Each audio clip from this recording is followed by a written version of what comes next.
오늘 인물의 주인공 누구입니까? 고백하실게요. 결단의 사도 마태.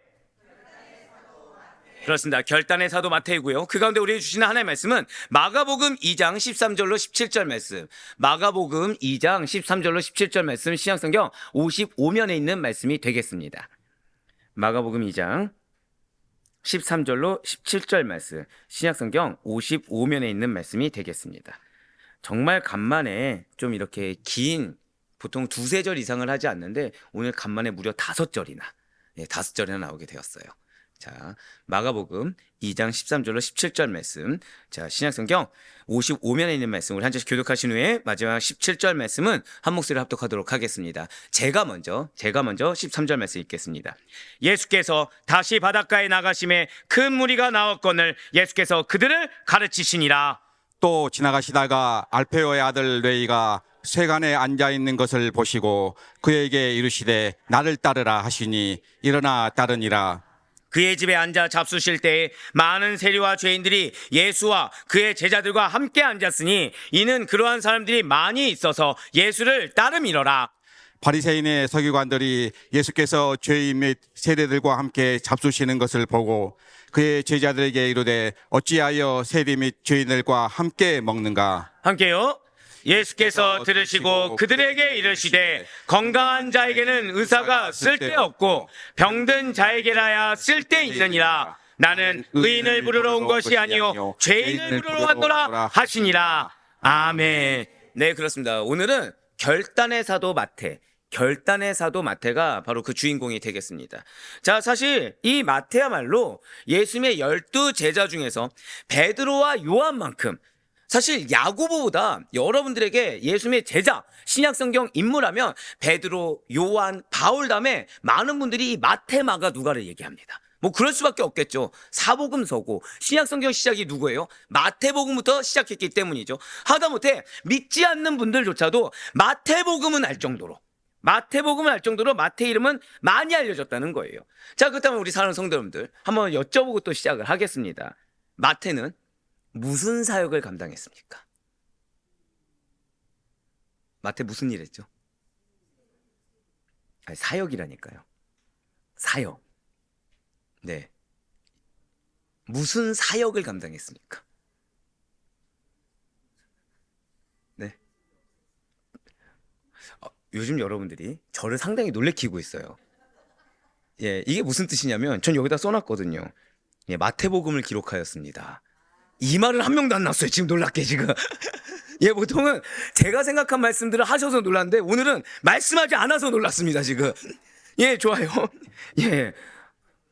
자, 마태 무슨 사역을 감당했다고요? 예, 예, 탁월하십니다. 네, 그렇죠. 마태복음을 기록했죠. 예, 마태복음을.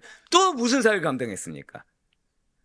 예, 그러면 마태는 어떠한 인물이었습니까? 그렇습니다. 놀랍게도 마태는 잘 알려진 인물임에도 불구하고 이름만 알려졌을 뿐이지 그 사역이나 성품에 대해서는 우리가 잘 모르는 인물 중에 하나라는 거예요. 그러니까 마태 하면 나오는 게 잘해야 마태복음. 자존심이에요. 여기다 써놨잖아요. 이거 정도는 해야죠. 그 다음에 나오는 게 뭐예요? 세리. 이 정도가 다라는 거죠. 그렇지만 마태는 우리가 생각하는 것보다 역시나 훨씬 더 중요한 인물입니다. 한번 고백하실게요. 환경을 극복하였습니다. 여러분들은 어떻게 마음에 자, 저는 무슨 영이라고요? 이게 맞는 답인데 묘하게 마음이 어려워지네요. 예, 그럼 여러분들은 저처럼 이렇게 마음에 담아두시는 분이 있으십니까? 야, 또 아닌 척 하시는 거 보세요. 없다고요. 자, 누군가 여러분들에게 상처를 줬습니다.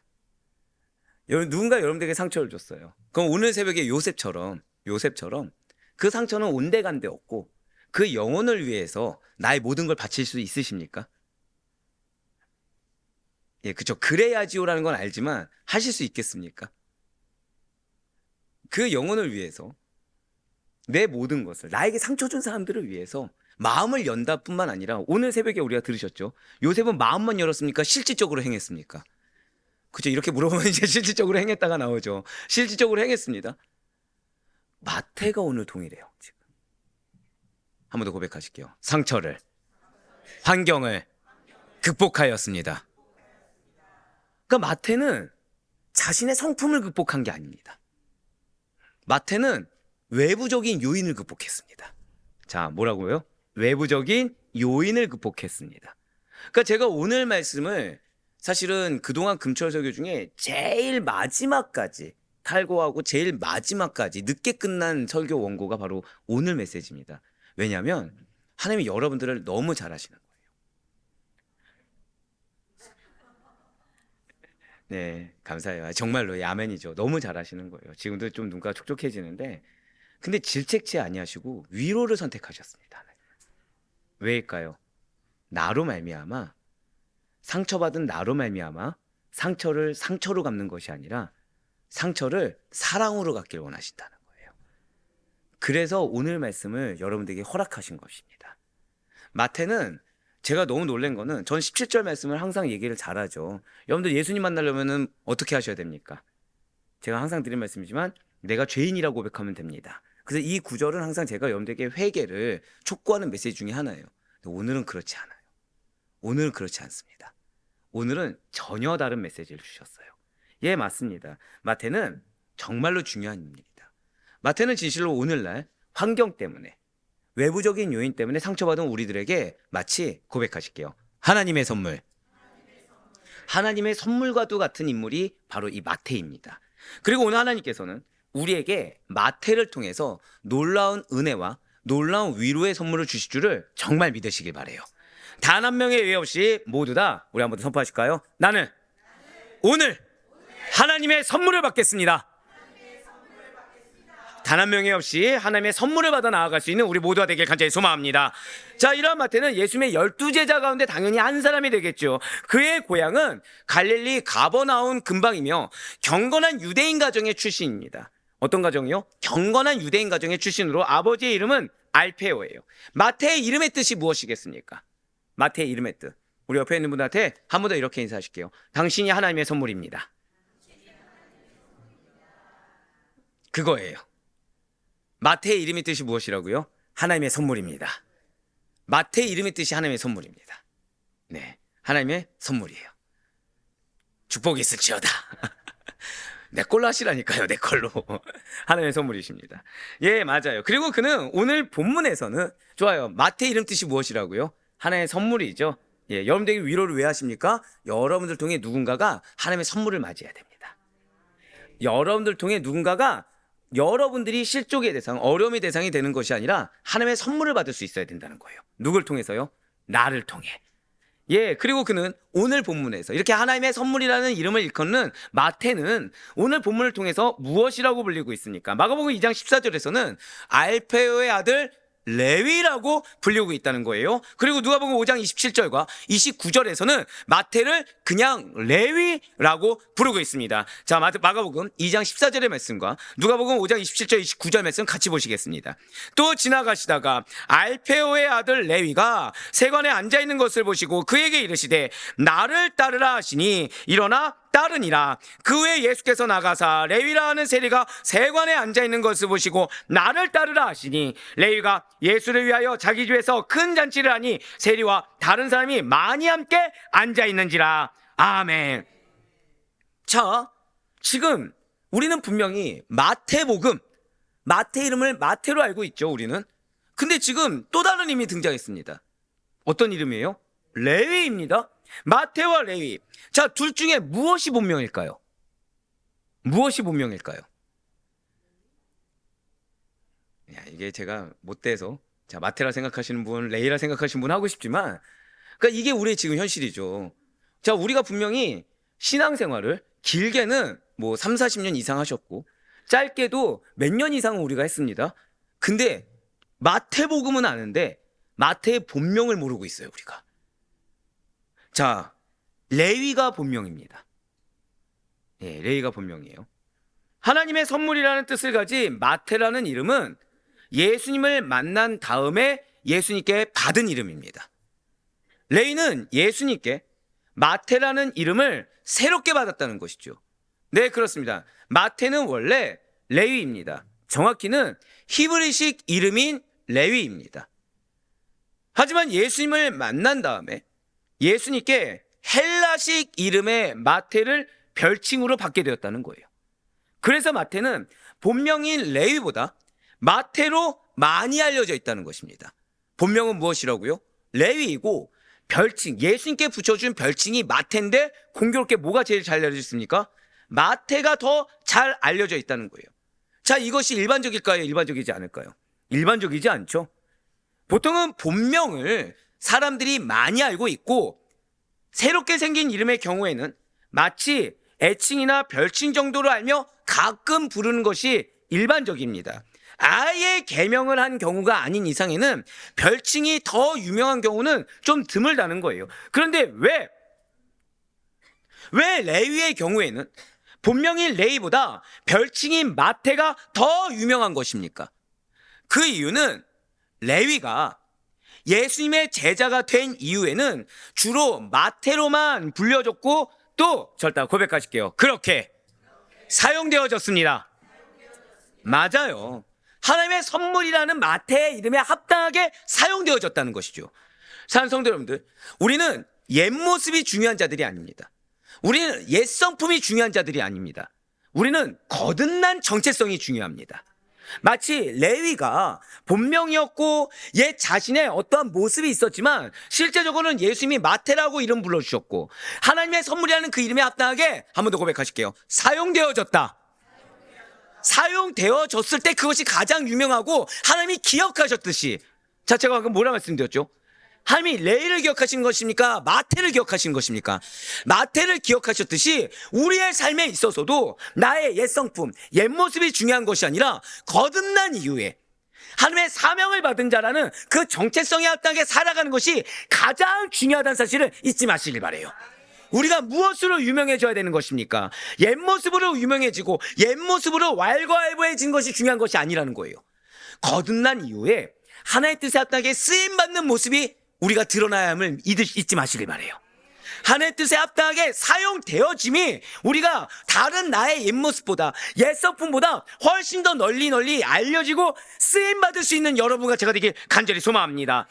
맞습니다. 그래서 지금 레위는 마태로 더 유명해지게 되었고 마태로 쓰임받게 되었어요. 그렇다면 예수님의 제자가 되기 이전에 이 레위의 직업은 무엇이었습니까? 맞아요.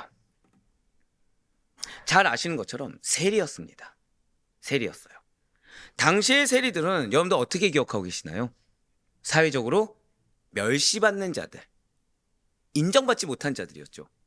이스라엘 당시의 사회에서 이 세리란 족속들은 탐욕적이고 이기적인 인물로 인식될 뿐만 아니라 이스라엘을 아주 강제적으로 지배하고 있는 로마와 이스라엘 사이에서 돈을 같이 했기 때문에 유대인들 사이에서 멸시를 받는 부류에 속한 사람들이 바로 이 세리였다는 것입니다. 자, 근데 여기서 우리가 오해하지 마셔야 돼요. 자, 그러면 이스라엘 사람들, 유대 민족들은 세금을 내기 싫어했던 것입니까? 어떻게 생각하십니까? 세금을 내기 싫은데, 로마인들에게 세금을 내기 싫은데 이 세리가 로마인 입장에서 마치 우리가 일제시대 때 수탈하듯이 그렇게 수탈해서 싫어하는 것일까요? 놀랍게도 그렇지 않습니다. 놀랍게도 그렇지 않아요. 유대인들은 세금을 내는 것을 꺼려하지 않습니다. 세금을 잘 냅니다. 근데 여기서 이제 문제가 발생한다는 거죠. 로마의 감독자들이 정해놓은 세금이 있어요. 뭐 토지세라든지 뭐 이런 인두세라든지 이런 세들이 있습니다. 근데 이 세리들이 걷는 세는 고백하실게요. 부가가치세. 오늘날로 따면 뭐예요? 부가가치세. 그러니까 부가가치세라고 해서 조금 오해하지 마셔야 될 게 부수적인 수입들 있지 않습니까? 그거에 대한 세금을 내야 돼요. 근데 그 세금을 훨씬 더, 그러니까 로마의 감독자들이 요구하고 정한 세금보다 어떻게 했다고요? 훨씬 더 많이 걷어갔던 거예요. 어느 순간에는 자신들이 토지세를 내는 것보다, 인두세를 내는 것보다 뭐가 더 많아져요? 바로 이 세리들이 걷는 부가적인 세금이 더 많아졌다는 것이죠. 예, 맞습니다. 훨씬 더 많은 세금을 이 가난한 유대인들로부터 착취해서 그들의 사적인 재산을 불려나가는 악한 행위들을 누가 했다는 거예요? 세리들이 했다는 거예요. 그러니까 세리가 로마인들이 걷는 세금 외의 세금을 유대인들부터 걷게끔 권한이 주어진 건 맞습니다. 근데 거기서 정해진 거 이상을 계속해서 자기들이 착복했다는 것이죠. 그러니까 유대인들 마음 가운데 억울함이 있을까요, 없을까요? 억울함이 있겠죠. 그러니까 이렇게 생각하시면 돼요. 자, 여러분들의 소득이 200만 원이라고 우리가 한번 생각해 봅시다. 200만 원에 나라에 내는 세금이 있고 거기에 여러분들이 부수입이 50만 원 정도가 생겼어요. 근데 200만 원에 따른 세금이 20만 원입니다. 근데 50만 원에 따른 세금이 갑자기 40, 50만 원이 된 거예요. 그럼 여러분들은 불만을 가지실까요, 안 가질까요? 당연히 갖겠죠. 지금 그런 상황들이 비일비재해진 거예요, 지금. 그러니까 너무 억울한 겁니다, 지금. 그러니까 세리라는 사람들에 대해서 오히려 유대인들이 로마인들보다 이 세리를 사람 취급하지 않는 거예요. 같은 유대인인데 어떻게 이렇게 율법에도 정하지 않는 것들을 이들이 이렇게 강제적으로 그러면서 자신들을 이 재산을 착복하는 것에 대해서 이상하게 여기지 않는다는 거죠. 그러다 보니 이들은 제가 지금 방금 전에 율법에도 정하지 않은 것들이라고 말씀드렸죠. 그러니까 종교적으로 어떨까요? 종교적으로 배척하는 겁니다. 왜요? 말씀대로 살지 않는 거예요. 율법이 정한 대로 살지 않는 겁니다. 그럼 세리들은 율법이 정한 대로 아예 안 살았을까요? 아니요, 살아요. 근데 어디에서요? 이 돈 관계에 대해서만큼은 전혀 적용이 안 되는 겁니다. 왜냐하면 그들이 이방인의 돈을 취급하고 이방인들과의 관계를 갖는 일을 함으로써 말미암아 궁극적으로 유대인의 율법에 명시된, 고백하실게요, 정결규례들을 무시했기 때문이에요. 그러니까 지킨다고 지키지만 지키는 겁니까, 안 지키는 겁니까? 안 지키는 거라는 거죠. 이러한 유대인들의 시각이 있었던 것입니다. 그러니까 이제 뭐가 문제가 되는지 아시겠죠? 유대인들의 시각에서 볼 때 예수님께서, 문제는 예수님이 메시아다라고 얘기가 나오지 않거나 영적 리더라는 거, 세례 요한이 이렇게 밝혀준 인물이 아니라면 문제가 안 됐을 것입니다. 근데 문제는 뭐예요? 구약에서 명시한 메시아가 누구입니까? 예수님인 거예요. 예수님인 거예요. 우리 일제시대 때 그런 일이 있었습니다. 일제시대 때 이렇게 군인들을 모집하는데 그러니까 왜 양반과 이렇게 천민의 계급이 있었지 않습니까? 그러니까 우리나라 말로 상놈이라 그랬죠. 그러면 상놈은 군인으로 지원할 수 있었을까요, 없었을까요? 없었습니다. 반상의 법도가 명명백백한데 어떻게 같이 군대에 있을 수 있느냐, 이런 게 있었던 거예요. 즉 유대인들의 입장에서도 메시아가 등장해서 이 구원 사역을 할 때 누가 있으면 안 되는 거예요?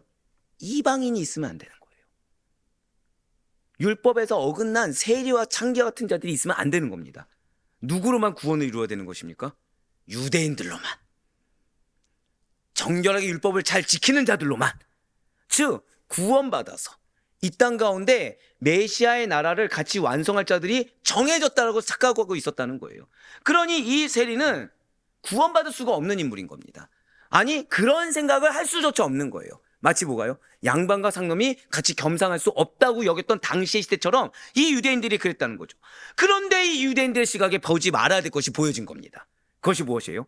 예수님께서 지금 어부 출신들을 제자로 부른 것도 꼴보기 싫어 죽겠는데 지금 누구를 불렀어요? 하필이면 이 사람만은 아니지요 하는 세리를 부른 거예요. 뒤에 나오지만 이 세리도 등급이 있습니다. 등급이 있어요. 이 마태의 등급은 어떨까요? 최악이죠. 하필이면 세리인 마태를 제자로 불렀다. 이거는 지극히 불경건한 일, 아니 있어서도 안 되는 일을 지금 예수님께서 행하신 것입니다. 예, 맞아요. 여기에서 더 큰 문제가 발생했다는 것이죠. 그것은 이러한 세리 중에서도 세리의 등급이 나눠진다고 말씀드렸죠. 더욱더 증오하고 더욱더 욕하며 멸시하는 대상이 되는 세리 등급이 있었다는 것입니다. 바로 통행료를 징수하는 세리가 그 인물이에요. 오늘 보면 마가복음 2장 14절 말씀 보시길 바랍니다. 또 지나가시다가 알페오의 아들 레위가 세관에 앉아있는 것을 보시고 그에게 이르시되 나를 따르라 하시니 일어나 따르니라. 아멘. 여기서 사실 놓치지 말아야 될 문장이 바로 이겁니다. 붉은색. 세관에 앉아있는 것을 보시고, 마태가, 여러분들 제가 지금 저희 창세기를 들으시면서 왜 단어 하나도 그냥 거저 기록된 것이 없다고 말씀드렸죠. 하다못해 왜 우리는 이 말 한마디에도 이게 의미가 다르는 걸 우리가 들었잖아요. 마찬가지입니다. 이거를 기록한 이유가 있어요. 이거를. 자, 여기서 세관이라는 것은 뭐냐면 어떠한 운임이나 통행료를 받는 집을 뜻합니다. 즉 세관은 세금을 받는 징수원이 거기 딱 자리 잡고 앉아서 있는 조그만 사무실이나 징수 창구를 가리킨다는 것이죠. 자, 그러면 한 번 더 여쭤보겠습니다. 아까 왜 부가세를 더 징수했기 때문에 세리가 욕을 먹었다고 말씀을 드렸죠. 근데 그 중에서 마치 봉이 김선달처럼 통행료를 징수하는데 1번 통행료를 공정하게 정해놓았다. 2번 시시때때로 달라졌다. 정답은? 예. 근데 문제가 또 있습니다. 여기를 지나가지 않아도 되면 좋은데 반드시 어디 있는 거예요? 지나갈 수밖에 없는. 예를 들면 성전 입구. 예를 들면 우물 앞. 성전 입구에서 아가 나왔어야 되는데 우물보다도 네. 저희 물을 좀 주셔야 될 것 같습니다. 자, 거기 지나가야 됩니까? 안 지나가도 됩니까? 무조건 지나가야 되죠. 근데 예전에는 100원을 냈는데 어느 순간 뭐가 돼 있어요? 1000원이 돼 있고 어느 순간 뭐가 돼 있어요? 10,000원이 돼 있는 거예요. 아까 말씀드렸다시피 고정적인 세금은 20만 원인데 어느 때 지나갈 때는 갑자기 그게 40만 원 돼 있고. 자, 그럼 여러분들 마음 가운데 뭐가 생길까요? 그럴 수 있다고 얘기하시겠습니까? 분노가 일어나시겠습니까? 근데 누가 이 역할을 맡았다고요? 레위가, 마태가 그 역할을 맡았다는 거예요. 세리마태는 지금 이러한 세관에 앉아 있을 때 예수님을 만난 것입니다. 다메섹에서 돌레마이라는 곳에, 즉 구약에서는 악고라고 그 지명을 말을 하고 있고요. 현재는 아크레라고 불려지는 이 돌레마이에 이르는 도로로 수송되었던 이 상품에 대해서 세금을 징수하는 것. 수송대는 무엇이요? 상품에 세금을 징수하는 것이 마태의 임무였습니다. 자, 상품에 징수하는 금액이 클까요? 사람 지나갈 때 매기는 금액이 클까요? 상품이겠죠. 상품이겠죠. 그러니까 돈을 긁어 담는 거예요. 푼돈이 아니라 목돈을 긁어 담는 겁니다, 지금. 또한 그 지역의 어업이나 그 밖의 산업에 대해서 세금을 부과하는 것도 그의 임무였습니다. 그렇게 마태가, 그러니까 지금 마태는 부유하다 안 부유하다? 그러니까 부유하다란 말로 부족할 정도로 긁어 모으는 거죠. 보지 말아야 될 표정을 봤네요. 부럽다. 예. 지우겠습니다, 제가. 네. 그분을 지우겠습니다. 예. 그러니까 돈을 지금 긁어 모으고 있는 거예요, 지금. 자, 이 자리는 뭡니까? 제가 얼마 전에 뉴스 기사를 봤어요. 저는 아시다시피 여러분들을 위해서 기도할 때 사회 경제를 본다 말씀드렸잖아요. 요즘 제일 치열한 직업 터전이 어딘지 아십니까? 제일 치열한 로또 판매점입니다. 로또 판매점이에요. 그러니까 로또 판매점에서 1등 당첨, 이거 기사에 나왔어요. 1등 당첨됐다라는 이 문구가 딱 달리면은 거기 하여튼 월 수입이 어마어마합니다. 예, 기사에 나왔으니까 설마 그거 찾아볼 시간에 성경을 보실 분들이라고 믿고 제가 말씀드린 겁니다. 한 분도 아멘이 안 하시네요. 네. 자, 그러면은 여러분들이 이 로또 명당 자리를 여러분들 것이 됐다 생각해 보세요. 포기하시겠습니까? 할렐루야 외치시겠습니까? 야, 자, 이런 게 우리의 마음이죠, 지금. 자, 우리 복권을 사야 됩니까? 안 사야 됩니까? 알고 있는데 지금 섣불리 아멘이 나오나요? 안 나오나요? 섣불리 아멘이 나오기 힘들죠, 지금. 머리로는 지금 로또가, 그러니까 우리 믿는 자는 복권이 안 되는 걸 알고 있습니다. 근데 지금 순간적으로 무슨 생각이 들어요? 벌어서 교회에 헌금하면 주님이 좋아하지 않을까? 내가 나 혼자 쓰겠다는 것이 아닌데 이러면 좋아하지 않을까? 막 여러 가지 생각이 든다는 거예요. 지금 누가 그 위치에 있다고요? 마태가. 레위가 지금 그 위치에 있어요. 즉 로또 명단과 같은 자리에 떡하니 앉아 있는 겁니다. 근데 뭐에 어긋나고 있다고요? 율법에는 어긋난 자리, 말씀에는 위배된 자리에 앉아 있었다는 것입니다. 여러분들, 제가 배경을 이렇게 얘기할 때는 이유가 있겠죠. 잘 들으셔야 돼요, 지금. 자, 그렇게 마태가 세관에 앉아서 통행료를 징수하고 있었는데 이 통행세를 징수하는 세리의 등급 가운데 어땠다고요? 그들의 일방적인 횡포 때문에 일반 세리보다도 더욱더 증오의 대상, 더욱더 최악의 대상이 되었다는 거예요. 돈은 어때요? 잘 벌어들입니다. 근데 종교적으로, 율법적으로는 점점 더 어긋납니다. 사람들로는 어떻게 돼요? 증오의 대상이 계속 되고 있다는 거예요. 하다못해 그들이 어느 정도였냐면 당시의 죄인들이나 창기와 동일한 취급을 받아서 법정에서 증인조차도 설 수가 없습니다. 그러니까 그들의 존재 자체가 부정되는 인물이 세리, 그 중에 어떤 세리요? 통행세를 걷는 세리였다는 거예요. 그런데 놀라운 사실이 있다는 거죠. 지금 먼저 놀라운 사실이 있어요. 마가와 누가는 지금 이 글을 마태라고 부릅니까? 아니면 레위라고 부릅니까? 마가와 누가는 글을 레위라고만 부르고 있어요. 레위라고만 부르고 있습니다. 하지만 마태는 절다고 고백하실게요. 그 모습이 나입니다. 그러니까 마가와 누가는 지금 레위를 보호해주고 있습니다. 그가 원래 어느 정도 최악이었는지 이걸 드러내지 않아요. 그냥 레위였다. 이 정도가 다입니다. 근데 누가 드러내고 있어요? 자신이 어떤 과거였는지, 어떤 추악한 죄인이었는지 누가 드러냈습니까? 스스로가 드러냈어요. 스스로가 고백했습니다. 그것이 바로 자신이었다고 하면서 자신이 세리, 그것도 통행세를 징수하는 세리였다는 부끄러운 사실을 숨기지 않고 드러내더라는 것입니다. 바로 마태복음 10장 3절 말씀을 또 보도록 하실게요. 빌립과 바돌로메, 도마와 세리 마태, 알페오의 아들 야고보와 다데오. 자, 지금 보시면 우리가 지금 빌립을 배웠죠. 여러분들 빌립 하면 뭐가 생각나시죠? 감사해요. 예. 지금 두 단어가 전 들었습니다. 지식과 계산. 자, 그런데 지금 마태가 그걸 썼나요, 안 썼나요? 안 썼죠? 그냥 제자 빌립이에요, 그냥. 뭐 바돌로메도 누군지 알고 계시죠? 지금 앞에 도마, 의심 많은 도마라고 합니까, 안 합니까? 안 하죠. 다 그냥 썼습니다. 근데 지금 자신은 뭐라고 하고 있어요? 알페오의 아들도 아니고 세리 마태. 자신의 과거를 솔직하게 드러내고 있다는 거예요. 그렇습니다. 마태의 본명은 레위입니다. 세리를 했던 레위입니다. 마태 본명이 무엇이라고요?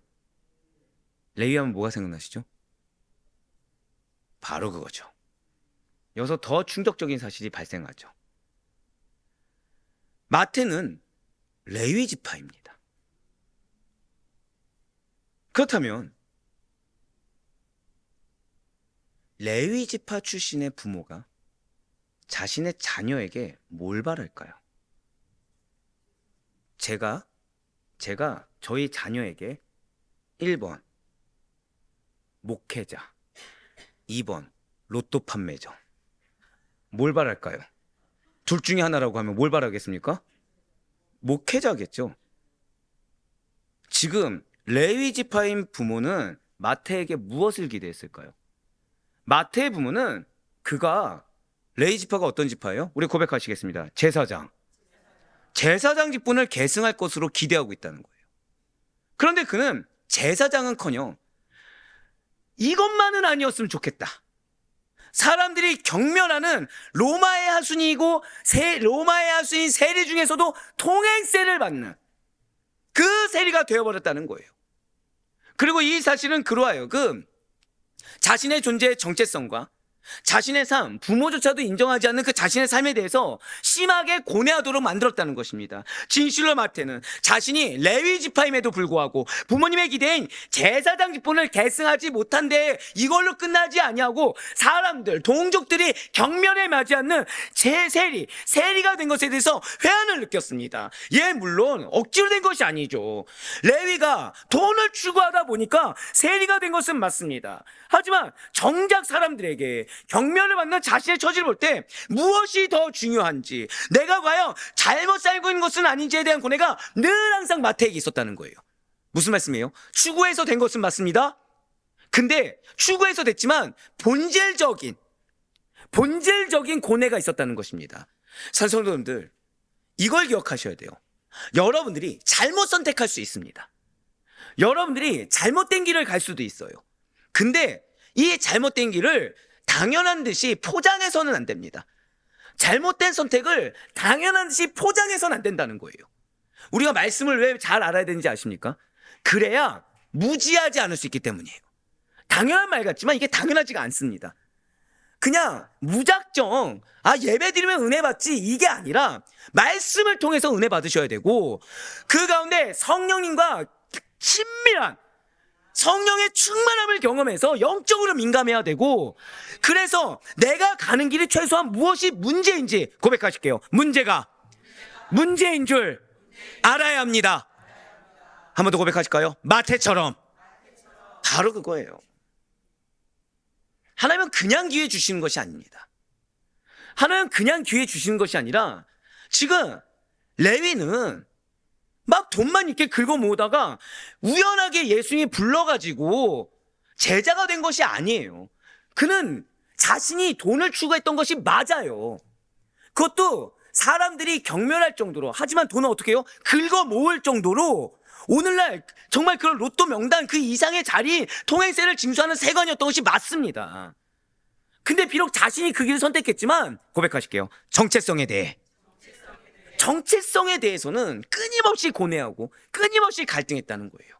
왜 우리 아델포이 교회에 처음에 설립하자마자 제일 먼저 항상 강조한 것이 무엇이었죠? 정체성입니다. 왜 그랬을까요? 당연하게 여기지 말라는 거예요. 분별하라는 것입니다. 우리에게서 정답이 무엇이고 우리에게서 서 있어야 될 자리가 무엇인지 알아야 된다는 거예요. 그렇지 않으면 우리가 아까도 말씀드렸죠. 기왕이면 다홍치마라고 돈 많이 벌어서 교회에 돈 헌금 많이 하면 좋지 않겠어라고 인간적인 생각과 판단하면서 이것이 문제인지 모른다는 거죠. 지금 레위는 이 세리를 하는 거에 대해서 회한을 느끼고 있습니다. 뭘 잊지 않고 있어요? 레위 지파를 잊지 않고 있어요. 근데 참 아이러니하죠. 여러분들 레위였다는 거 아셨습니까? 모르셨습니까? 다 봤어요. 근데 뭐를 연결시키지 않아요? 기가 막힐 정도로 세리는 연결시키는데 레위였다는 건 연결시키지 않아요. 이게 우리의 본성입니다. 자, 세리가 돈 징수하는 거 아셨어요? 모르셨어요? 다 알고 계시잖아요. 어디에 나도 모르게 쏠려요? 돈과 관련된 거에 쏠려요. 자, 레위 지파 모르신 분 계십니까? 안 계십니까? 다 아는데 나도 모르는 사이에 이렇게 종교적인 거, 신앙적인 거보다 어디에 가깝게 갑니까? 돈에 가깝게 간다는 거예요. 근데 이게 문제인 걸 아는 것과 사람이 그럴 수도 있지라고 치부해버리는 건 다르다는 거죠. 여러분들 모든 예배는 반드시 참석하셔야 됩니다. 전 그래도 감사해요. 제가 믿음이 없네요. 여기다 뭐라 썼냐면 항상 드린 말씀 있잖아요. 저라도 아멘 하면 되지요.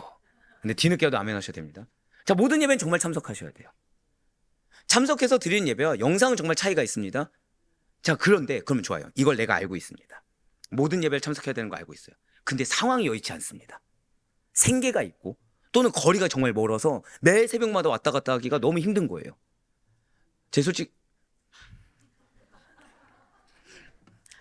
제가 이제 말씀드리지만 제가 이번 주간 월화수를 지방을 왔다 갔다 했어요. 티가 안 났죠. 새벽에 2시에 출발했습니다. 정확히 2시 반이죠. 기도를 좀 일찍 시작해서 2시 반에 아내와 같이 일 때문에, 교회 일이에요. 설마 가서 뭐 야간 노가다를 뛰지 않았겠습니까? 교회 일이에요, 교회 일. 피곤할까요, 피곤하지 않을까요? 피곤해 죽는 줄 알았어요. 근데 하필이면 오늘 같은 날도 뭐가 많이 왔다고요? 근데 전 뭐라고 했죠? 축복된 전화. 왜요? 결단하셨거든요. 근데 오늘 말씀의 제목이 무엇입니까? 오늘 말씀 제목 한 번 더 띄워주세요. 시작. 결단에. 그러면은 1번 내가 피곤해 죽겠는데 연락이 많이 와서 더 힘들다. 2번 영적으로 보니 오늘 말씀이 결단의 사도인데 결단한 분들의 메시지 듣는 것은 그분들은 다 뭐가 되는 거예요? 축복을 받는 거죠. 내 몸이 힘든 게 중요합니까? 아니면은 영적인 게 중요합니까? 그쵸? 이걸 아셔야 돼요. 그러면은 저야 이제 짧은 시간이었으니까 왔다 갔다 할 수 있지만, 그렇다고 해서 우리 성도님들 나는 저 밑에 충청도까지 왔다 갔다 했는데 여러분들 뭐 죄송해요, 서울, 인천, 김포, 뭐 광주 이게 뭡니까? 이런 게 아닙니다. 여러분들 매일이니까. 근데 여기서 차이가 있다는 거죠. 영적인 걸 중요한 걸 아는데 못 가서 간절함이 있는 것과 영적인 것을 중요한 걸 모르고 당연하게 여기는 것에 대한 차이가 있다는 거예요. 마치 누구처럼요? 고백하실게요. 정체성에 대해서 고민해야 합니다. 그런 마태처럼. 즉, 지금 마태는 일반 세리와 다릅니다. 지금 마태는 자신이 레위 지파라는 사실을 잊은 적이 없어요. 지금 마태는 자신의 선택을 지금 어쩔 수 없다고 했습니까? 자신의 선택으로 알고 있습니까? 알고 있기 때문에 마태복음에서 세리마태라고 한 겁니다. 자신이 선택했기 때문에. 즉 환경 때문에 어쩔 수 없어서 누구 때문에 어쩔 수 없어서 핑계댄 것이 아니라 솔직하게 자신의 실존을 고백하는 겁니다. 그래서 고민할 수 있어요. 여러분들 고민하셔야 돼요. 나의 정체성과 나의 현재 삶의 모습을 고민하셔야 됩니다. 이걸 포장해서는 안 돼요. 왜죠? 절대 고백하실게요. 그래야 기회가 옵니다. 그걸 기억하셔야 돼요. 그래야 기회가 옵니다. 내가 원래 무엇을 해야 되는데 무엇을 못하는 것에 대해서 부담감을 느끼는 거, 그게 축복입니다. 그게 축복이에요. 내가 원래 이걸 해야 되는데 못해서 부담감을 느끼는 거, 이게 축복입니다. 죄송하지만 그게 지금 누구 모습이에요? 마태의 모습이에요. 저는 지난주 이번주 이런 비슷한 연락을 받았을까요? 못 받았을까요? 받았어요. 엄청 축복했습니다. 말씀대로 하신 거거든요. 누구처럼요? 저따가 고백하실게요. 내가 마태와 같았습니다. 예, 맞아요. 그러니까 마음은 어렵죠. 근데 공교롭게 그 마음 어려운 게 나에게 뭐가 되고 있는 거예요? 축복의 통로가 되고 있는 거예요. 누구처럼요? 마태처럼. 예, 맞아요. 지금 마태는 당연하게 여기지 않습니다. 여러분들 돈 버는 거 당연합니까? 안 당연합니까? 당연하죠. 근데 정체성을 잃지 않다 보니까 이게 전부가 아니란 걸 알고 있어요. 나의 레이라는 이 위치를 알다 보니까, 정체성을 알다 보니까 돈이 전부가 아닌 걸 알고 있고 나의 선택에 대해서 회한이 드는 겁니다. 제사장 선택할 수 있었습니까? 없었습니까? 있었겠죠. 내 궁극적으로 자신의 선택은 무엇이에요? 로마가 되었든 누가 되었든 환경이 되었든 결국 선택 누가 합니까? 내가 하는 거예요. 내가 하는 겁니다. 자, 제가 왜 이제서야 밝혔을까요? 제가 교회 일이라고 말씀드렸죠. 그럼 제가 피곤한데 연락 오는 분마다 저 교회 위해서 이렇게 희생을 했는데 지금 이 시간에 꼭 연락하셔야겠습니까? 이러면 됩니까? 안 됩니까? 감사해요. 안 되죠라고 나와서. 예, 안 됩니다. 왜죠? 선택을 누가 했나요? 자, 제가 교회 일을 왜 그 지방을 왔다 갔다 하면서 하는 걸 선택했죠? 여러분들에게 좋은 꼴을 먹이기 위해서입니다. 여러분들에게 유익이 있기 때문이에요. 아무도 아멘이 안 나오는군요. 예, 유익이 있기 때문이에요. 그걸 누가 선택했습니까? 저 되게 감사해요. 지금 목사님 선택하셨잖아요. 이러지 않아서 감사합니다. 조심스럽게 제가 선택했잖아요. 이거를 내가 누굴 위해서 희생했다 하면 됩니까? 안 됩니까? 안 된다는 거예요. 근데 의외로 많은 분들이 그런다는 거예요. 선택을 내가 했는데 누구를 위해서 내가 했다, 누구 때문에 내가 희생한다라고 내가 착각하고 있다는 거예요. 근데 주님은 선택을 내가 했습니다. 그럼 나에게 두 가지를 물어보신 거죠. 도와주길 원하는지 아니면 그 자리에서 빼길 원하는지. 여러분들 도움을 받는 게 좋습니까? 그 자리에서 이탈하는 게 좋습니까? 도움을 받는 게 중요하죠. 저는 도움을 받았을까요? 못 받았을까요? 놀랍도록 받을 수 없는 결과물을 받았습니다. 정말 받을 수 없는 결과물을 정확히 오늘 받았습니다. 이거는 제가 주일날 말씀드릴 거예요. 받을 수 없는 결과물을, 우리 성도님들 하나님이 얼마나 사랑하시는지. 이제서야 아멘이 나오네요. 결과물 나오니까 아멘이 나오네요. 네. 여러분들 그걸 기억하셔야 돼요. 하나님이 여러분들의 선택 이후에 고백하실게요. 나의 선택 이후에 내 믿음을 보십니다. 그걸 기억하셔야 돼요. 누구 때문이 아닙니다. 지금 이 순간 하나님은 내 믿음을 보십니다. 지금 이 순간 하나님은 내 마음을 보시고 그 가운데서도 뭘 보세요? 한 번 더 고백하실게요. 나의 결단, 나의 결단을 보세요. 마태의 결단이, 아니 레위의 결단이 우리의 결단이 되길 간절히 소망합니다. 예, 맞아요. 지금 마태는 그냥 세리로서 누리고 있는 것이 아니라 계속 정체성, 내 정체성은 무엇인가, 이거에 대한 고민이 있었습니다. 그래서 이 길이 맞나 저 길이 맞나 한 것이 아니라 지금 나는 지금 선민인데, 나는 레위 지파인데 이 길이 정말 맞나? 나 정말 레위 지파로서 이렇게 해야 되지 않나? 라는 고민을 계속 갖고 있었다는 거예요. 그렇기 때문에 지금 마태는 그 가운데 예수님께서 부르신 겁니다. 그 가운데 예수님께서 부르셨는데 약속하고 부르신 것이 아니죠. 뭐라고 하세요? 나를 따르라. 한번 고백하실게요. 선택을 강요하셨습니다. 선택을 강요하신 거예요, 사실은. 기왕기사 세리도 하고 예수님의 제자도 되고 하면 얼마나 좋겠습니까? 근데 이건 누구 입장이죠? 인간의 입장이죠. 인간의 입장이죠. 주님은 지금 갈등하는 자에게 또 다른 갈등을 주셨어요. 마치 누구처럼요? 요셉이 형들을 2차 시험을 주었듯이 지금 이미 정체성에서 갈등하고 있는 레위에게 주님은 또 다른 갈등의 요소, 또 다른 질문을 주고 계시다는 거죠. 그것이 무엇입니까? 나를 따르라. 그런데 지금 마태는 그게 시험이 아니었다는 거예요. 잘 들으셔야 됩니다. 나의 정체성에 대해서 고민하는 자는 누군가에게는 시험이지만 고민하는 자는 시험이 안 됩니다. 당연한 결과가 돼요. 자, 잘 기억하셔야 돼요. 하나님은 여러분들이 시험과 죄짐에 눌리는 걸 싫어하십니다. 시험이 아닌데 시험이 되는 것도 싫어하십니다. 그래서 지금 하나님은 여러분들의 지금 시험 가운데 몇 가지는 시험이 아니라고 말씀하시는 거예요. 무엇만 하면 되는 거예요? 나의 정체성. 이것만 놓치지 않으면 시험이 안 되는 겁니다.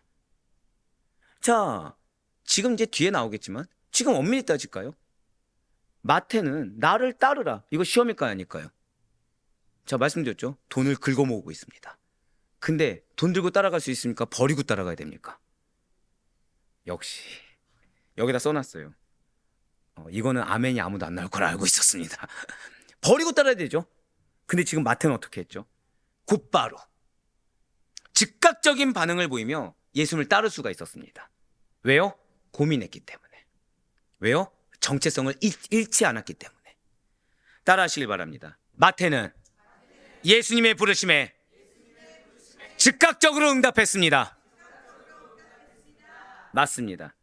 왜 이렇게 할 수 있었다고요? 정체성에 대해서 고민하고 있었기 때문에. 내가 뭘 해야 될지 알고 있었기 때문에. 근데 내가 지금 선택한 길이 뭐가 문제인지를 알고 있었기 때문에 부르셨을 때 부르심이 시험이 아니라, 고백하실게요. 부르심은 시험이 아니라 기회입니다. 기회로 알 수 있었던 거예요. 누군가는 부르심이 시험입니다. 근데 누군가는 부르심이 기회가 된 거예요. 누군가는 주님의 요청이 시험입니다. 근데 누군가는 주님의 요청이 은혜예요. 지금 마태가 우리에게 그런 걸 보여주고 계세요. 지금 하나님은 지금 여러분들에게 제일 첫 번째 뭐라 말씀하신 것입니까? 한 번 더 고백하실게요. 정체성을 잊지 말라. 정체성을 잊지 마셔야 돼요.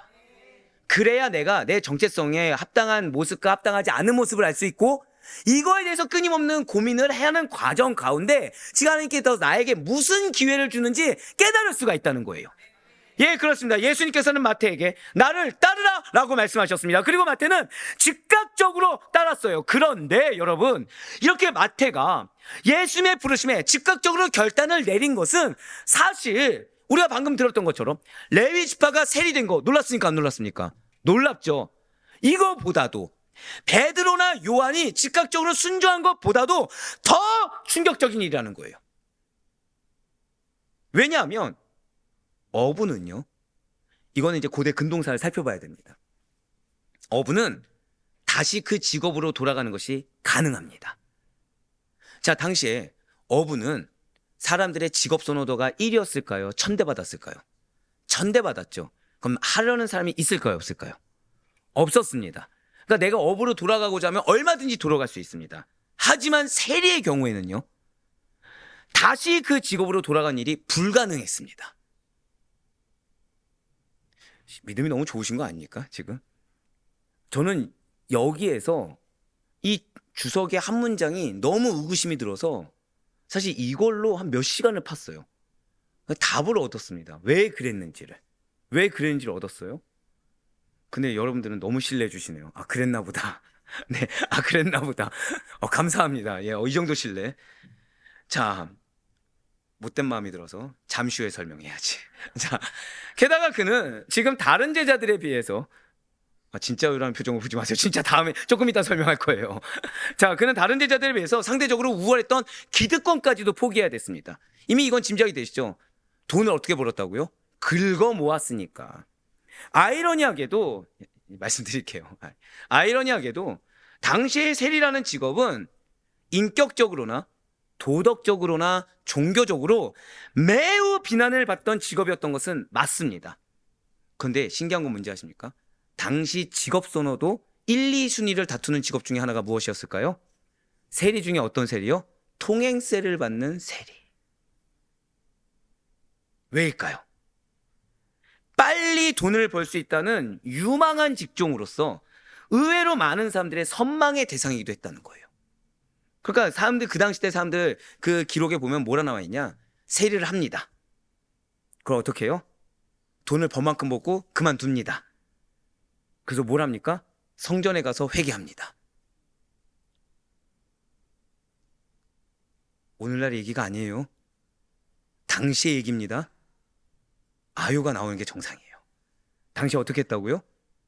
젊은 친구들이 뭐가 되길 원해요? 세리가 되길 원합니다. 공부 열심히 했을까 안 했을까요? 엄청 열심히 합니다. 뒤에 나오지만 세리의 조건이 까다로워요. 최소 3개 국어 이상입니다. 그것도 우리처럼 뭐 몇 점 이상이 아니라 프리토킹. 왜요? 세금을 잘 걷어야 되니까. 그러면서 세리를 통해서, 그 중에 어느 세리요? 통행세. 긁어 모읍니다. 그 다음에 뭐 했다고요? 어느 순간 되면 그만두고 성전 가서, 오늘 따지면 교회 와서 교회에 헌금하고 회개하고 거듭났다고 얘기하는 거예요. 인간의 죄악은요, 똑같습니다. 지금 세리니 비록 비난을 받더라도 경제적으로나 사회적으로 그래서 상당한 기득권을 가졌다는 거예요. 그러니까 당시의 기록을 보면 이 세리라는 직업에 관련된 유망, 그러니까 뭐 이 세리가 어떻게 됐는지, 뭐 과외 이런 것들이 있었을까요, 없었을까요? 있습니다. 있습니다. 거래가 있었을까요, 없었을까요? 있습니다. 있습니다. 추악하기 그지없죠. 추악하기 그지없죠. 근데 궁극적으로, 자, 당시 유대 종교인들은 그러면 회개하고 돌아온 세리를 받았을까요, 안 받았을까요? 지금 그 전에 욕했잖아요. 받았을까요, 안 받았을까요? 받습니다. 왜죠? 돈. 오늘날입니까? 고대 근동입니까? 똑같습니다. 여러분들, 성경은 진리입니다. 옛날 얘기라고 치부하면 안 되고요. 이게 지금도 적용되는 이유는 인간의 악함은 똑같기 때문이에요. 그래서 교회가 중요합니다. 그래서 교회가 바른 말씀을 알려드려야 되고, 과거에 인간이 어떤 죄악을 저질렀기 때문에 오늘날 그러면 안 되는 거를 알려줘야 되는 것입니다. 결국 받아들인 유대 제사장들 예수님이 인정하셨습니까, 안 하셨습니까? 그래서 안 한 거예요. 그래서 그냥 단순히 뭐 성전 매매 이 정도가 아니라 뭐 한 거예요? 앞에서는 정결한 척 욕했다가 돈이 있으면 어떻게 하는 겁니까? 슬그머니 기회를 줘야 된다고. 하나님의 백성은 넓은 마음을 가져야 된다고. 똑같죠. 근데 오늘 우리가 새벽에 들었죠. 권징에도 뭐가 반드시 필요하다고요? 진짜 회개의 행위가 필요하다 말씀드렸죠. 그 회개 행위가 돈 몇 푼으로 됩니까, 안 됩니까? 안 된다는 거예요. 똑같습니다. 예, 맞아요. 지금 레위는 상당한 기득권을 누리고 있습니다. 이제 이해가 되시겠죠? 그럼 이 레위의 뒤를 이으려고 따라 붙는 사람들이 있을까요, 없을까요? 수두룩 빽빽하죠. 돈은 어떻습니까? 많죠. 그러니까 이제 좀 이해가 되시죠? 왜 경제적으로 기득권, 요거는 이해가 됩니다. 돈을 그러고 못 쓰니까. 근데 사회적으로 기득권을 누렸다, 이게 이해가 안 되셨을 거예요. 근데 이제 이해가 되시죠? 추종자들이 많아요. 추종자들이 많습니다. 근데 여기서 우리가 포커스는 로또 명당 자리가 추종자가 많구나, 이게 아니라 중요한 건 무엇이다? 절대 고백하실게요. 그럼에도 불구하고 다 버리고 따랐습니다. 이게 포커스예요. 제가 왜 배경을 디테일하게 말씀드렸습니까? 정말 어려운 길을 선택했다는 거예요. 정말 모든 걸 다 포기했다는 것입니다. 근데 그러기 위해서 뭐가 필요했다고요? 정체성에 대한 고민이 필요했다는 거예요. 주님은 여러분들에게 은혜를 주실 것입니다. 주님 여러분들에게 약속을 성취하실 것입니다. 그래서 내 눈에는 시험처럼 보이는 것이 사실 나에게 무엇이라고요? 기회입니다. 근데 그것이 기회이고 은혜인 줄 알려면 평소에 내가 어떤 정체성을 가진 자인지를 잊지 말아야 되는 거예요. 그래서 내가 아까 왜 제가 예배를 말씀드렸을까요? 이거를 당연하게 여겨서 못 오는 거에 대한 갈급함이 있는 자와 이것을 빠지는 것을 당연하게 여겨서 하나님께서 알고 계시지, 난 그래서 이거를 타협하는 자의 결과가 완전히 다르다는 거예요. 와야 되는데 못 오는 거에 대한 영적 부담감을 느끼는 자, 내가 믿는 자로서 무엇을 해야 되는데 그것을 못하는 거에 대해서 부담감을 느끼는 자는 기회가 기회인 줄 알게 됩니다. 그래서 하나님이 부어주고자 하실 때 이것이 은혜의 때인 줄 알지만 내 입장에서, 세상적인 입장에서 그럴 수 있다고 여기고 핑계대고 타협되고 편견 가운데 가로잡히고 여러 가지 허다한 의심 가운데 보지 않고 믿지 못하겠다고 하는 도마 같은 자들은 기회가 시험이고 은혜도 시험이어서 끊임없이 메비우스의 띠같이 마치 그런 굴레를 벗어날 수가 없다는 거예요. 하지만 아니에요. 정체성을 잊지 마시길 바랍니다. 나에게 왜 그 직분을 주셨는지 잊지 마시길 바라요. 지금 대상이 누구죠? 레위입니다. 레위. 레위가 어떤 직분이죠? 제사장이죠. 그냥 유대 선민도 아니었어요. 여러분들, 마태는 진짜 중요합니다. 마태는 오늘날 수많은 제자라고 스스로 호언장담하는 자들, 그리스도인이라고 호언장담하는 자들, 직분자들, 목회자들에게 경종을 울린 자가 마태예요. 사실은 끊임없이 갈등하셔야 돼요. 나의 정체성에 대해서, 성도라는 정체성에 대해서. 근데 이게 저주가 아니죠. 지금 왜라고요? 하나님 여러분들에게 기회를 주길 원하시거든요. 하나님 여러분들에게 은혜 주기를 원하시거든요. 응답 주기를 원하십니다. 기독교는 축복의 종교입니다. 기독교는 정말 여러분들에게 하나님께서 축복 주길 원하세요. 근데 문제는 누가 막는 거예요? 내가 지금 막고 있어요. 자, 기독교는 축복의 종교를 우리가 의심하지 않죠. 그럼 그 축복이 내 것이 되기 위해서 나는 무엇을 믿어야 됩니까? 기독교를 믿어야 되죠. 그렇죠? 기독교는 누구를 믿습니까? 예수 그리스도를 믿죠. 그렇죠? 예수 그리스도를 믿는 믿음으로 우리는 무엇을 받는 것입니까? 축복을 받는 거죠. 그분이 우리에게 하신 말씀을 믿어야 되겠죠. 근데 우리의 믿음은 뭐라고 하고 있어요? 무엇을 수반한다? 고백하실게요. 행함. 행함을 수반한다는 거죠. 그래서 지금 주님께서는 너희의 시험 중에, 지금 마태는 지금 시험이 되고 있습니까? 안 되고 있습니까? 나를 따르라가 시험이 안 되고 있어요. 왜? 고민하고 있었기 때문에. 마찬가지로 여러분들이 지금 머릿속에 고민하는 시험 중에는 일부는 뭐라는 거예요? 기회라는 거예요. 내가 고민하는 몇 가지는 뭐라는 거예요? 은혜라는 거예요. 시험거리가 아니라는 것입니다. 믿고 따르고 맡기면 내가 누릴 수 없는 것을 누리게 해 주시겠다는 약속의 말씀을 온전히 은혜와 축복으로 누릴 수 있는 우리 모두가 되길 간절히 소망합니다. 예, 맞습니다. 상당한 기득권을 가진 레위예요. 추종자가 많습니다. 사회적으로나 경제적으로나 부족한 것이 없어요. 이미 레위는 사실 어떻게 하면 나중에 인정받을지도 다 알고 있습니다. 그렇죠? 지금 잠시 잠깐 모면만 참으면 되잖아요. 그렇죠? 지금 잠시 잠깐 사람들이 비난하는 거 참으면 되잖아요. 왜요? 나중에 잘 물려주고 성전에 돈 갖다 바치면서 뭐 하면 됩니까? 회개하고 돌이켰다고 하고 뭐 중심을 살면 되죠? 성전 중심, 제사장 중심, 그들을 추종하며 살면 끝나는 문제거든요. 게다가 핏줄까지 받쳐주고 있어요. 핏줄은 또 무엇이죠? 레위. 그걸 포기했어요. 그걸 다 포기했어요. 내가 생각해놓은 나의 인생의 길을 포기했습니다. 누가 봐도 정답인 길을 포기했습니다. 가만히 그 길만 가면 안정적입니다. 물질적으로나 위치적으로 전혀 거리낄 게 없습니다. 근데 어떻게 했다고요? 포기했어요. 지금 레위가 예수님의 부르심에 아멘으로 즉시 순종하는 데는 주저할 요소가 허다했다는 거죠. 사실은 주저할 요소가 100이면 100이라고 해도 의심치 않을 수 있는 상황인 것입니다. 그러나 분명히 예수님께서는 시몬에게서 베드로를 발견하신 것처럼 레위에게서도 복음의 기록자가 될 자로서의 사명을 발견하셨다는 거예요. 절대 고백하실게요. 나를 향한 사명을 주님이 발견하셨습니다. 그걸 잊지 마셔야 돼요. 그걸 잊지 마세요. 여러분들이 정체성을 놓치지 않는 이상 그 사명은 내가 지금 몰라도 반드시 발견하게 되십니다. 그걸 반드시 그렇게 쓰임받게 되신다는 거예요. 당시에 세리가 되기 위해서는 앞서 말씀드린 대로 상당한 교육을 받았어야만 됐습니다.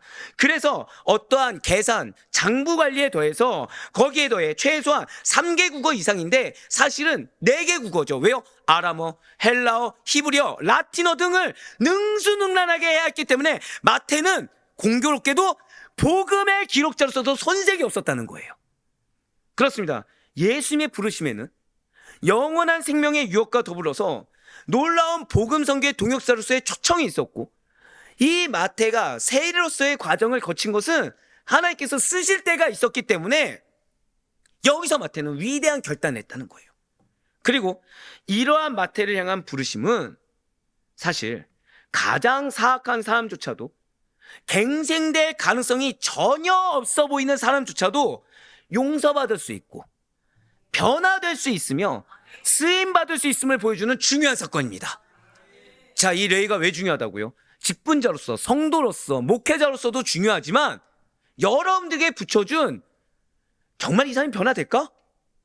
정말 이 사람 정말 바뀔 수 있는 거 맞아? 라고 의심돼 고백하실게요. 그 영혼이 마태처럼 변화됩니다. 그걸 놓치지 마셔야 돼요. 그걸 보여주는 사건이라는 거예요. 그렇습니다. 분명 하나님께서는 돌들로도 아브라함의 자손이 되게 하실 수 있는 놀라우신 분이십니다. 마태복음 3장 7절부터 9절까지의 말씀을 보도록 하실게요.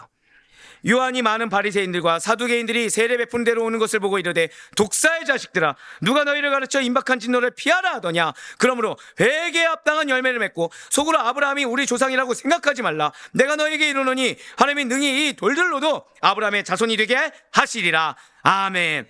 자, 우리가 그러니 이 말씀 앞에서 오해하지 말아야 될 것이 있다는 거예요. 마태는 레위 지파에서 구원받은 것이 결코 아닙니다. 분명히 마태는 레위 지파로서의 정체성을 가지고 고민하며 살았고, 그에 합당한 거룩한 삶은 또 살지 못했던 것이 맞습니다. 그뿐만 아니라 죄인으로 손가락질 받는 삶을 아무렇지 않게 고뇌했다고 하지만 결국 삶의 결과물은 그러한 삶을 살았던 것은 맞다는 거예요. 그럼에도 불구하고 예수로부터 부르심의 은혜를 받았습니다. 이렇게 당시의 사람들에게 최악의 자로 비난을 받는 마태가 제자로 예수님의 부르심을 받았다는 사실은 그 어떠한 사람이라고 하더라도 예수님의 부르심을 받을 수 있다는 아주 좋은 선례가 될 수 있다는 거예요. 그리고 우리는 이러한 예수님의 부르심이 허공에 사라지지 않을 수 있도록 그 부르심에 대하여 적극적으로 반응을 한 마태의 결단에도 주목할 수 있어야 된다는 것이죠. 그렇으나 마태는 그냥 천편일률적으로 말할 수 있는 인물이 결코 아닙니다. 레위 지파로서는 끊임없는 정체성의 고민. 우리가 믿음 생활하면서 죄송하지만 신앙생활 길게 하면 매너리즘이 옵니까 안 옵니까? 올 수 있죠. 그것이 왜 문제인지.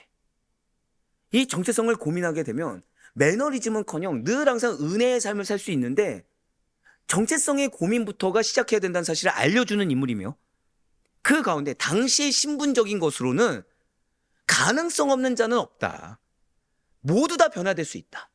그러니까 복합적으로 우리에게 예표를 보여준 인물이 마태라는 거예요. 근데 우리는 어디에 주목해야 된다고요? 고백하실게요. 마태는 신앙적 결단을 공표하였습니다. 이거예요. 지금 마태는 자신이 어떠한 신앙을 가지고 있는지 사람들에게 공식적으로 알리고 신앙적 결단을 많은 사람들 앞에서 공표하였습니다. 그리고 이러한 모습은 오늘날 여러분과 저에게 요구하시는 하나님의 뜻이기도 합니다. 오늘날 사실 저는 서원이 중요하다고 하진 않습니다. 서원은 상당히 신중해야 돼요. 서원은 정말 신중해야 되고 끊임없는 기도의 분량을 쌓으신 가운데 성령의 감동 가운데 들어질 수 있어야 됩니다. 근데 여기서 문제가 생기기 시작했어요. 그 말 뒤에 또 숨는 거예요. 나의 안락한 삶을 위해서 이제는 서원조차 하지 않는 겁니다. 필요한 건 있어요, 없어요? 있습니다. 근데 하나님 앞에 약속하지 않는 거예요. 왜요? 거저 얻기를 원하거든요. 그러니까 공수표를 날리긴 합니다. 이거 응답하시면 이렇게 해줄게요. 그 다음에 우리의 마음을 아시죠? 우리의 마음을 아시니까 내가 100을 원하면 100을 채워주지 않고 얼마만 채워주세요? 당시에 살아계신 만을 표현해 줄 정도. 그럼 우리는 여기서 뭐라 하니까? 100이 아니니까 안 해도 된다고 생각하는 거예요. 자, 하나님이 10으로 역사하셨습니다. 믿으십니까? 100으로 역사하셨습니다. 믿으십니까? 그럼 10과 100의 차이는 무엇이죠? 여긴 공통점밖에 없어요. 고백하실게요. 10으로든 100으로든 역사하셨습니다. 근데 우리는 그 가운데 90을 따지고 있다는 거예요. 하나님 부족해서 90을 채우지 못한 분이 아닌데 우리는 이 90을 왜 따져요? 내 책임을 덜 하려고. 네, 내 책임을 덜 하려고 90을 따지는 거예요. 하나님 역사하셨는데 역사하시면 그냥 내가 서운한 대로 해야 되는데 하지 않는다는 거죠. 그런데 지금 마태가 그런 우리에게 경종을 울리고 있다는 거예요. 진실로 우리는 누구라도 한 번 더 고백하실게요. 마태와 같이 마태와 같이 자신의 신앙을 공식적으로 내보일 수 있어야 됩니다. 공식적으로 한마디로 내가 나의 발목을 채울 수 있겠지만 하나님이 기뻐하시는 고백을 할 수 있어야 된다는 거예요. 앞서 말씀드린 대로 이렇게 마태가 자신의 직업과 모든 기득권, 사회적, 경제적 그 모든 기득권을 버리고 즉각적으로 예수님을 따랐다는 것은 다른 어떤 누구보다도 매우 중대한 결단이고 커다란 사건이라고 말씀을 드렸습니다. 그런데 더 놀라운 것은 마태가 그것을 그냥 개인적 결단으로 끝마치지 않았다라는 거예요. 그냥 하는 척하지 않았다는 거죠. 뭐라 말씀드렸어요? 하는 척만 하지 않았다는 거예요. 마태는 그 즉시로 예수님과 자신의 동료들인 세리 그리고 일반적으로 죄인으로 알려진 많은 자들을 초청해서 큰 잔치를 벌였습니다. 오늘 보면 마가복음 2장 15절의 말씀입니다. 그의 집에 앉아 잡수실 때 많은 세리와 죄인들이 예수와 그의 제자들과 함께 앉았으니 이는 그러한 사람들이 많이 있어서 예수를 따르미러라. 아멘. 그리고 예수님께서는 흔쾌히 마탱의 초처에 응해 주셔서 그의 집에 앉아서 잡수셨고 제자들은 물론이요 많은 세리와 죄인들 역시도 함께 잔치에 참여했다는 거죠. 자, 지금 마태가 이러한 잔치를 베푼 이유가 무엇이었습니까? 그것은 자신의 결단, 자신의 신앙을 공식적으로 공표하기 위함입니다. 더불어 그것을 축하하며 이제까지 일했던 동료들과 작별하기 위해서라고 볼 수가 있다는 거예요. 이 동료에 뭐가 있는 거예요? 추종자들이 있는 겁니다. 이 동료에 뭐가 있는 거예요? 함께 그 길을 걸어갔던 자들이 포함되어 있다는 거죠. 그것을 작별하기 위해서 초청했다는 거예요. 작별하기 위해서 공표했다는 것이죠. 고백하실게요. 옛 모습에서 작별을 선포하였습니다. 네, 나는 더 이상 너희들하고 이 세력과는 함께 가지 않아. 나는 더 이상 너희들의 뒤를 봐주는 사람도 아니고 나는 더 이상 이 길을 갈 자가 아니야 라고 공표하기 위해서 잔치를 벌였습니다. 이러한 마태의 태도는 정말 놀라운 태도예요. 출교를 두려워해서 예수님을 믿는 것을 드러내지 못했던 사람들과는 아주 극적으로 대조되고 있다는 거죠. 자, 지금 마태는 원래 어떤 자라고요? 사회적으로나 종교적으로나 도덕적으로 지탄받는 자라고 했습니다. 거기에 기름을 부어 던진 거예요. 당시의 유대인들은 회당에서 추방되는 것을 극도로 싫어했습니다. 왜냐하면 회당이라는 곳은 지역사회 사람들과 교류하는 기초적인 공동체였기 때문에 여기서 추방된다는 것은 사회적으로나 종교적으로 따돌림을 당해서 일상생활이 불가능해진다는 것을 의미했다는 것이죠. 그래서 이러한 어려움을 두려워하다 보니까 예수님을 믿기는 하지만 시인하지 못하는 어떤 사내들인 회원, 관원들이 많았다는 거예요. 그러니까 예수를 믿지만 믿는다고 들어야지 못하고 있었다는 거죠. 요한복음 12장 42절과 43절 말씀 보시겠습니다. 그러나 관리 중에도 그를 믿는 자가 많되 바리새인들 때문에 드러나게 말하지 못하니 이는 출교를 당할까 두려워함이라. 그들은 사람의 영광을 하나님의 영광보다 더 사랑하였더라. 아멘. 그렇습니다. 지금 사내들인 회원 중에서 관리 중에서 예수를 믿는 사람들이 있었다는 거예요. 그럼에도 불구하고 그들은 지금 출교를 당할 것을 두려워해서 자신의 신앙을 공적으로 밝히고 인정할 만한 용기가 없었다는 것이죠. 물론 신앙의 초보 단계에 있는 자들에게, 아직 어린아이 같은 신앙이 있는 자들에게 이것을 기대하는 것이 무리가 있다는 것은 맞습니다. 왜냐하면 예수를 믿는 믿음으로 말미암아 당하게 될 고난을 맞설 용기가 부족하기 때문이라는 거죠. 그러니까 이해할 수 있지만 당연한 것은 아니에요. 예수님께서 체포되어 끌려가실 때 제자들 무엇을 했습니까? 제자들조차도 예수를 버리고 도망한 사실을 우린 너무나도 잘 알기 때문에 믿음이 연약한 자가 나 예수 믿어요, 난 예수를 믿기 위해서 이걸 버리고 이렇게 따르겠습니다 고백을 요구할 수는 없다는 거예요. 하지만 설령 그렇다고 하더라도 이렇게 사람들 앞에서 예수 그리스도를 시인하는 문제, 내가 거듭난 자로서 다르게 살겠습니다, 내가 변화되어 살겠습니다라고 주님을 시인하고 신앙을 고백하는 문제는 대단히 중요한 문제라는 것입니다. 자, 제가 방금 뭐라 말씀드렸죠? 가능하냐 불가능하냐의 문제가 아니라 반드시 그렇게 해야만 하는 중요한 문제라는 거예요. 좀 더 쉽게 말씀드릴까요? 연약할 수 있어요. 근데 하지 않아도 되는 것은 아닙니다. 어려울 수 있어요. 근데 하지 않아도 되는 문제는 아니라는 거예요. 고백하실게요. 언젠가는. 바로 그거예요. 제가 오늘 들었던 결단 중에 굉장히 감사한 결단이 있었어요. 뭐냐면 이제 신앙적으로 어떤 결단을 하신 분인데, 뭐냐고 묻지 마세요. 개인적인 거니까. 근데 그분이 딱 이 말씀하신 거예요. 자, 제가 방금 뭐라 말씀드렸죠? 우리 방금 전에 뭘 선포하셨습니까? 언젠가는. 그 얘기를 하시는 거예요. 결단을 해야 되는데 갈등이 있을까 없을까요? 여러분들, 결단은 갈등 가운데 하는 겁니다. 원래 결단은 쉬운 길 가운데 하는 게 아니라 원래 어려운 가운데 하는 게 결단입니다. 그러니까 내가 이 결단 앞에서 왜 이런 어려운 고민을 하지를 이상하게 여기면 안 돼요. 원래 결단은 힘든 가운데 주는 게 맞습니다. 그러니까 내가 힘들어서 결단하지 못했다? 좀 이건 당연하지만 좀 죄송한 말씀이지만 저는 이제 그분들을 위해서 기도할 때 이 다음 결단의 앞에서는 그냥 마태와 같이 하길 바라는 마음으로 기도하고 있어요. 왜요? 결론은 무엇입니까? 결단하지 못했던 거거든요. 결단은 원래 어려운 가운데 하는 겁니다. 근데 이분의 고백이 아주 귀해요. 어차피 언젠가 할 결단, 빨리 해버리고 빨리 이 과정을 겪는 게 낫다라는 고백을 하신 거예요. 진짜 감사해요. 아멘. 진짜 감사해요. 그러니까 지금 나중을 이루었자 그 동일한 상황이 온다는 걸 알고 있는 겁니까? 모르고 있는 겁니까? 알고 있는 거예요. 여러분들, 돈으로 우리가 갈등을 겪잖아요. 어차피 이거 결단 못 하잖아요. 또 언젠가 돈으로 결단할 날이 오게 됩니다. 시간으로 갈등을 겪잖아요. 시간으로 결단할 날이 옵니다. 육신으로 갈등 겪잖아요. 육신으로 결단할 날이 와요. 사람의 관계로 갈등 오잖아요. 사람의 갈등을 결단할 날이 어차피 오게 됩니다. 왜요? 아이러니하죠. 날 버리지 않았기 때문에. 아이러니하죠. 나의 사명이 있기 때문에.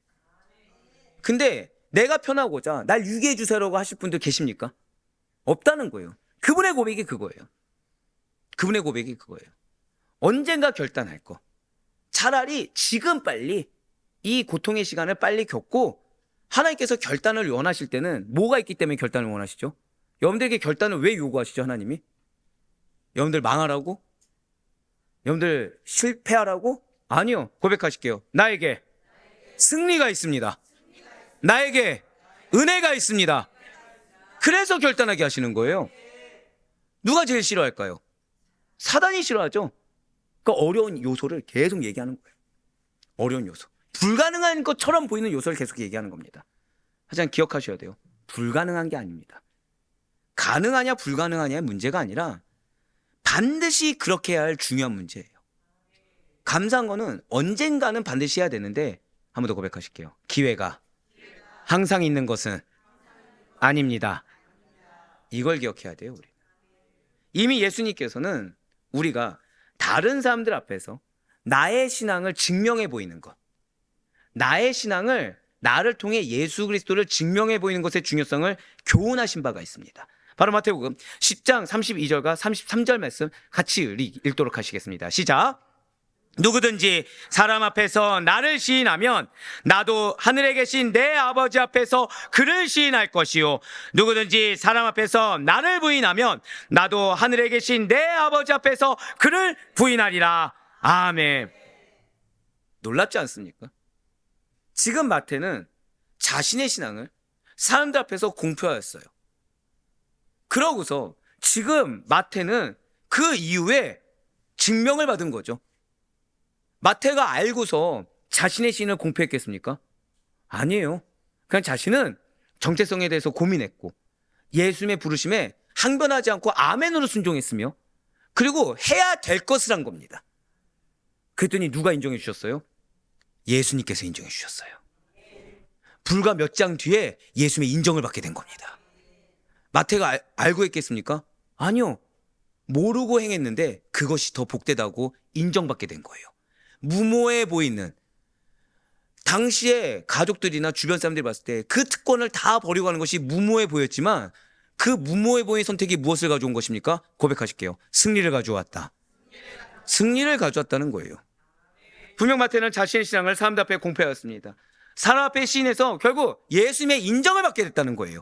그런데 이렇게 마태가 자신의 신앙을 사람들 앞에서 공표한 것은 그의 강한 결단, 이제 과거는 다 끝났고 나는 새롭게 거듭난 자로 예수님의 제자로 나아가겠다라고 결단을 나타내기 위함도 있지만, 여러분들이 신앙을 선포하고 결단을 나타내야 되는 것은 여러분들 하나님 앞에서 믿음을 증명해 보이는 것도 있지만, 또 한 가지가 있다는 거예요. 자신의 환경을 이용해서 복음을 전하고자 한 선한 의도도 있다는 것이죠. 절대 고백하실게요. 나의 선포를 통해 예수를 만나게 됩니다. 이걸 기억하셔야 된다는 거예요. 죄송하지만 여러분들이 제자라고 한다면, 여러분들이 주님께 쓰임받는 중직이라고 한다고 한다면 반드시 뭘 해야 돼요? 증명해 보이셔야 돼요. 그냥 내가 이게 될까 안 될까, 일단 내가 한번 해보고 되면은 증명하겠다, 이런 모습이 아니라 아예 처음부터 나의 가족들이 알아볼 수 있을 정도로, 아예 처음부터 내 주변 사람들이 나의, 절대 고백하실게요. 나는 변화되었습니다. 나는 성장하였습니다. 그걸 볼 수 있도록 선포하며 여러분들이 하나님 앞에서, 선포하며 여러분들이 그 주변 영혼들 앞에서 나아갈 수 있어야 된다는 거예요. 왜요? 복음을 전하기 위해서, 예수님의 살아계심을 전하기 위해서. 무슨 말씀입니까? 마태가 큰 잔치를 베푼 것에는 어떠한 축하와 어떠한 옛모습의 작별 외에 또 다른 목적이 있었다는 것이죠. 지금 마태는 그의 동료들과 다른 사람들에게 예수님을 증거하고자 잔치를 벌였어요. 성경은 마태의 잔치에 모인 세리와 죄인들 가운데 많은 사람들이 예수님을 따랐다라고 증거하고 있습니다. 그것이 그냥 예수님이 계셨으니까 당연히 따랐나 보다가 아니라, 많은 사람들이 이 세리 마태, 레위를 보고 놀란 거예요. 놀란 겁니다. 이전에 그런 변화를 본 적이 없는 거예요. 이전에 그런 모습을 본 적이 없는 겁니다. 그러니 이 사람이 누구이기에 이 놀라운 경제적 특권을 버리고, 이 놀라운 사회적인 기득권을 버리고, 이 앞이 가시덤불길이 놓여져 있는데 사회적으로도 일상생활이 불가능한 이 길을 대체 이 자가 누구에 선택해서 갈 수 있었는가? 라는 의구심을 던졌다는 거예요. 마치 자신이 내가 레위인데 이 일을 하는 것이 맞는가 스스로에게 질문을 던진 것처럼 다른 영혼에게도 복음의 선한 질문을 던질 수가 있었다는 것이죠. 반드시 기억하세요. 나의 정체성에 대해서 질문을 던지는 자가 상대의 영혼을 바꿀 수 있는 질문을 던질 수가 있는 겁니다. 내가 나의 영혼에 대해서 질문 던지지 않고서, 나의 정체성에 대해서 질문 던지지 않고서, 내가 갖고 있는 종교적인 정답 가운데 이것이 맞다라고 아집을 가지고 있는 자는 상대의 영혼에 파문을 일으킬 수 있는 질문을 던질 수가 없다는 거예요. 반드시 기억하세요. 내가 먼저 만나야 됩니다. 내가 먼저 예수를 만나야 되고, 내가 먼저 나의 위치와 예수님이 원하시는 위치를 알아야 되며, 그 가운데 내가 해야 될 사명이 무엇인지를 피하지 않는 가운데 질문을 던지는 자가 내가 원하는, 변화받기 원하는 그 자에게 질문을 던질 수 있다는 거예요. 그래서 지금 주님께서 약속하신 거예요. 여러분들의 마음을 어렵게 하는 그 영혼은 그래서 변화될 수 있는 거예요. 지금 여러분들에게 필요한 것이 무엇입니까? 절대 고백하실게요. 나를 향한 질문. 나를 향한 질문이에요. 말씀드렸죠. 지금 이 마태가 중요한 이유가 무엇이라고요? 그냥 단순히 믿지 않을 자가 없다가 아니라 오늘날 허다한 중직자들에게, 오늘 허다한 제자들에게, 오늘 허다한 목회자들에게 경종을 울리는 인물이 마태입니다. 왜 철저할 정도로 모든 것을 버리고 다 따라야 되는지. 자, 레위는 분깃이 있습니까 없습니까? 있어요? 분깃 있습니까 없습니까? 분깃 없습니다. 레위는 누구로부터 분깃을 받아야 되죠? 주변의 섬김으로 분깃을 받아야 돼요. 이게 당연하죠. 그러면 그렇기 때문에 레위가 다 버리는 건 당연한 것입니까? 그렇지 않다는 거예요. 그렇지 않다는 것입니다. 한번 생각해 보세요. 오늘날 만약에 제가 갑부입니다. 역시 아무도 믿지 않군요. 이런 건 안 믿으셔도 됩니다. 뭐 갚습니까 지금? 땅바닥은커녕 기둥 뿌리는커녕 지금 땅을 파고 있는데 지금. 자, 근데 그냥 갚으라고 한번 생각해 봅시다. 제가 모든 재산을 들여서 교회에 헌납했다. 그럼 여러분들은 당연하다고 계십니까? 놀라실 겁니까? 왜죠? 목사는 분깃이 있으면 안 되잖아요. 왜 놀라시죠? 그게 힘든 걸 알기 때문이에요. 그게 어려운 걸 알기 때문입니다. 아무리 부름받았다고 해도 정말 말씀대로 정답을 실천하기가 얼마나 어려운지 알기 때문이라는 거예요. 그래서 여러분들이 어렵더라도 정답을 실천하는 것이 엄청난 은혜가 있는 거예요. 그래서 여러분들이 정답을 아는데도 불구하고 어렵더라도 순종하는 것이 엄청난 파급력이 있는 겁니다. 맞아요. 예수님 자신이 그래서 세리와 죄인의 친구로 행동하실 수가 있었어요. 누가 모티브가 되었죠? 마태가 모티브가 된 겁니다. 마태의 하나의 결단이 세리 같은 자들. 그럼 다른 세리들은 고민이 있어요, 없어요? 고민하지 않았거든요. 근데 그들에게도 친구가 되어주셨어요. 누구 한 명의 결단으로 인해 절대 고백하실게요. 나의 결단으로 주님께서는 그 영혼과 친구가 되어주십니다. 이걸 기억하셔야 돼요. 왜 예수를 못 만날 거예요? 나는 예수 믿는데 왜 나에게 붙여준 영혼들이 예수를 못 만나고 믿음이 고만고만할까요? 죄송하지만 내가 결단을 해야 됩니다. 내가 타협하고 어느 정도 내 영역을 남겨둘 것이 아니라 지금 마태처럼. 그러면 이 마태에게만 역사는 남의 것이 아니라 나의 것이 되는 거예요. 마태가 그 기회를 제공하는 귀한 도구로 축복받게 되었습니다. 마태복음 11장 19절 말씀 보실게요. 인자는 와서 먹고 마시매 말하기를 보라 먹기를 탐하고 포도주를 즐기는 사람이요 세리와 죄인의 친구로다 하니 지혜는 그 행한 일로 인하여 옳다함을 얻느니라. 아멘. 진실로 예수님께서는 그러시면서 자신이 건강한 자가 아니라 병든 자, 죄인이 아니라 의인을 불러 오셨다고 말씀해 주셨습니다. 마태는 지금 종교 지도자들조차 이해하지 못했던 진리, 즉 받아들이지 못하는 그 진리, 예수님께서 죄인을 불러 오신 것을 알았던 제자이기 때문에 자신의 신앙적인 결단에 더해서, 잘 기억하셔야 돼요, 자신의 신앙적인 결단에 더해서 고백하실게요. 기회까지도. 맞아요. 내가 결단한 것에 더해서 예수님을 따를 수 있는 기회까지도 복음을 전하고자 한 선한 의도를 늘 항상 갖고 있던 제자였다는 것이죠. 나를 위한 삶이 아니라 나에게 붙여준 영혼이 예수를 만날 수 있는 기회를 제공하는 자, 그 자가 마태였다는 거예요. 그래서 마지막으로 고백하시겠습니다. 마태는 약점을 극복하고 복음서를 기록하였습니다. 제가 사실은 이 마태는 한 번으로 끝나기가 아까울 정도입니다. 근데 제가 이 예수님의 제자는 가급적이면 한 인물당 한 번으로 끝내려고 마음먹기 때문에 한 번으로 끝내는 건데, 자, 지금 여러분들 마태에 대해서 새롭게 깨달은 것이 여러 가지가 있죠. 그러니까 마태는 내려놓을 수 있는 인물입니까? 내려놓을 수 없는 인물입니까? 내려놓기 어려운 인물이 맞아요. 근데 내려놨습니다. 그리고 마태는 스스로가 우리가 봤을 때는 족쇄를 채우는 것 같은 결단을 함으로 다른 이들에게 기회를 주었습니다. 나의 결단을 통해서 기회를 줬다는 거예요. 그런데 그것을 어떻게 해요? 약점을 극복해가면서까지. 여러분들 약점 있습니까? 없습니까? 많아요. 축복이 있을지어다. 그것조차도 극복해가면서. 그러니까 약점을 내가 위로받고 내가 무언가를 유익을 얻을 도구로 쓴 것이 아니라 그거를 극복해가면서까지. 사실상 성경은 여러분들이 마태의 사역을 잘 모르는 것이 당연해요. 왜냐하면 마태의 사역에 대해서 특별한 내용을 전해주고 있지 않다는 거죠. 하지만 우리는 최소한 한 가지는 알고 있습니다. 마태 사역이 무엇이었습니까? 네? 감사해요. 뭘 두려워하십니까? 자신 있게 복음서 하시면 되죠. 제가 서론에서 말씀드린 게 마태복음을 기록하였다, 이게 다인데, 근데 여기 다 있어요. 여기에 다 있습니다. 제가 여러분들한테 오늘 유난히 배경에 대해서 설명드렸죠. 이유가 있어요. 지금 마태 사역의 중요한 것, 그리고 전부가 무엇이라고요? 고백하실게요. 마태는 복음서를 기록하였습니다. 이게 얼마나 위대한 일인지를 알게 됩니다. 왜 하필 하나님이 이 마태를 통해서 복음서를 기록했는지가 중요하다는 거예요. 마태가 우리에게 신약 성경에, 그것도 몇 번째 책이요? 첫 번째 책이 무엇입니까? 마태복음. 왜 하필 마태복음일까요? 왜? 고백하실게요. 극복하였다. 그거예요. 아멘 누구시죠? 정말 축복 있길 바랍니다.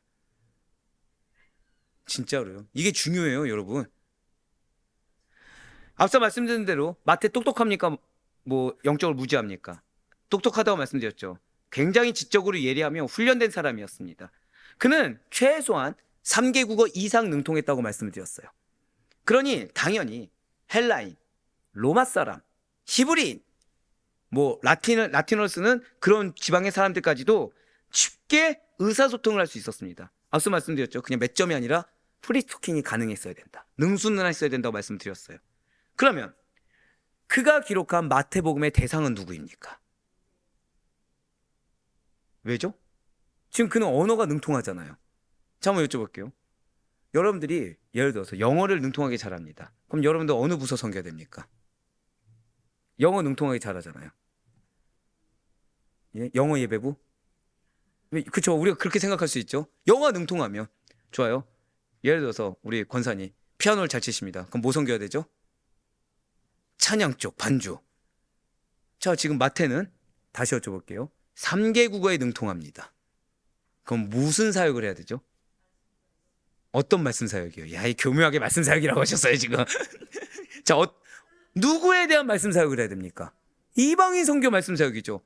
근데 주님은 여러분도 아는 것처럼 고백하실게요. 마태복음은 유대인 대상입니다. 예, 맞아요. 능력이 있어요. 누구나 은사로 생각할 수 있는 언어의 은사가 있습니다. 근데 그는 아이러니하게 무슨 사역을 했다고요? 유대인 대상의 복음서를 기록하는 사역을 했습니다. 그는 특별히 동족인 유대인들을 상대로 해서 복음서를 기록했다는 거예요. 그래서 마태복음 1장을 통해서 제일 먼저 아브라함과 다윗의 후손인 예수가 유대인들이, 다른 이방이 아니라 유대인들이 고대하던 메시아요 왕이다라는 사실을 증거하였습니다. 왜냐하면 마태는 이 구속사의 비밀이 어떠한 이스라엘, 유대인들의 미덕, 유대인들의 의로움 혹은 메시아 계보의 유대인의 순수성에 있는 것이 아님을 너무 잘 알았기 때문에 이 사실을 나에게 상처를 준 동족인 유대인들이, 나를 멸시하고 나를 핍박하고 나를 어렵게 했던 그 나를 상처 준 피해자를 만든 가해자들이 그것을 알고 믿으며 거듭나기를 바랬다는 거예요. 엄청난 믿음이죠 지금. 여러분들 기억하셔야 돼요. 마태의 직업이 무엇이었습니까? 세리 중에 무엇이었다고요? 가장 경멸받는, 가장 인정받지 못한, 가장 무시당한 인물이었습니다. 누가 무시했죠? 유대인들이. 여러분들, 하나님은 사랑이십니다. 그래서 마태복음이 제일 성경의 첫 장인 거예요. 그걸 극복했어요. 나를 가해를 가했고, 나에게 해를 가했고, 나에게 상처를 주고, 나에게 어려움을 주고, 나에게 핍박 주고, 나로 하여금 정상적인 생활을 할 수 없을 정도로 온갖 스트레스를 준 그런 자들을 사랑으로 품었어요. 그런 자들이 변화되길 바랬어요. 그래서 마태복음이 신약 성경의 첫 번째예요. 그게 사랑이거든요. 예, 맞아요. 마태는 나를 핍박한 동족 유대인들이 거듭나길 바랬습니다. 이 상태로 가면 지옥 가기 딱 좋은 그대의 영혼이 예수를 만나길 바랬어요. 이미 족보에 4명의 여성을 통해서 남자와 여자 사이의 장벽이 무너짐을 보여주었습니다. 여리고 여인 라합과 모압 여인 룻을 통해서 유대인과 이방인 사이의 장벽이 무너짐을 보여주었습니다. 사악한 왕인 르호보암과 아비야 요람과 선한 왕 아사와 여호사밧이 함께 악한 왕과 선한 왕이 공존해 있는 족보를 통해서 죄인과 선택받았다고 할 수 있는 성도의 장벽이 이미 무너짐을 보여주었다는 거예요. 누구를 위해? 유대인들을 위해. 누구를 위해? 가해자인 유대인들을 위해. 이스라엘 존속시킨 것은 그래서 어떠한 사람의 종교적 틀도 아니요, 사람의 잘남도 아니요, 사람의 생각도 아니요, 물질도 아닌 하나님의 절대 주권적인 은혜인 것이지, 유대민족의 어떠한 특수성에 있는 것이 아님을, 유대민족의 어떠한 사람의 편견에 있는 것이 아님을 보여줌으로써 그 하나님께서 구속사를 완성시키기 위해서 오신 분이 예수 그리스도이심을 다른 누구도 아닌 가해자였던 유대인들이 받아들이기를 피해자인 마태가 원했다는 거예요. 우리 선포하실까요? 용서하겠습니다. 그걸 원하시는 거예요. 마태가 진짜 대단한 것은 내가 당하지 않아도 될 그런 환경에 있는 자들을 용서하길 바라는 하나님의 사랑을 알기 원해서 그렇게 쓰임받았다는 거예요. 그리고 마태는 그의 세리로서의 경험을 이용해서, 자, 제가 방금 뭐라 말씀드렸죠? 그의 세리로서의 경험이 좋은 경험일까요? 기억하기 싫은 경험일까요? 기억하기 싫은 경험이죠. 근데 그걸 누굴 위해서 기억을 되살려가면서 지금 모든 내용을 체계화해 정리한 것입니까? 가해자를 위해서. 나에게 피해를 준 그 사람들을 내가 세리의 경험을 하면 할수록 나는 뭐가 떠올라요? 상처가 떠오르거든요. 내가 얼마나 모멸당했고 멸시당했고 내가 얼마나 힘든 일을 겪었는지 떠올릴 수밖에 없는데, 그걸 감수해 가면서까지 누구를 위해? 가해자를 위해 체계화했어요. 한 단어라도 그들이 알아들을 수 있는 단어로, 한 문장이라도 그들이 받아들일 수 있는 문장으로 집약대성한 것이 마태복음이라는 것입니다. 즉 오늘날 우리가 봤을 때는 모르는 단어조차도, 제가 왜 설교나 양육 중에 그런 말씀 드렸죠? 이거 유대인들은 기가 막히게 하는 문장이라고. 그렇게 썼다는 거예요. 누가요? 피해자인 세리 레위가 예수님께서 너는 하나님의 선물이야 라고 마태를 지어주신 그 이름에 합당하게 가해자에게 하나님의 선물을 안겨주기 위해서 약점이라고 말했지만 상처를 극복하고 복음서를 기록했다는 거예요. 우리의 사명은 그런 거예요. 여러분들 상처받고 계십니까? 여러분들 어려움이 있습니까? 기뻐하세요. 하나님이 결단하길 원하신다.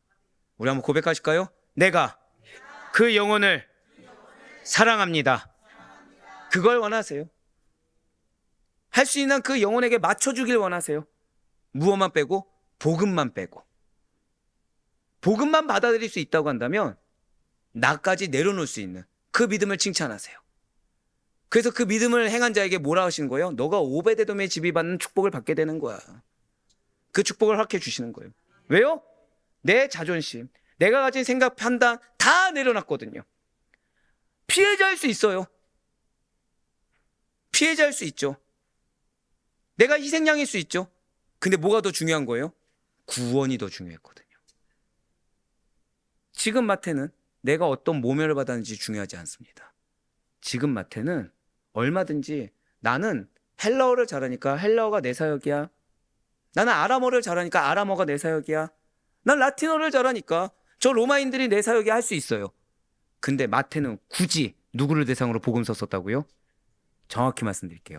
가해자인 유대인들을 위해서 그들의 잘 알아들을 수 있는 언어로 정확히 그들의 입장에 맞추어서 복음서를 썼어요.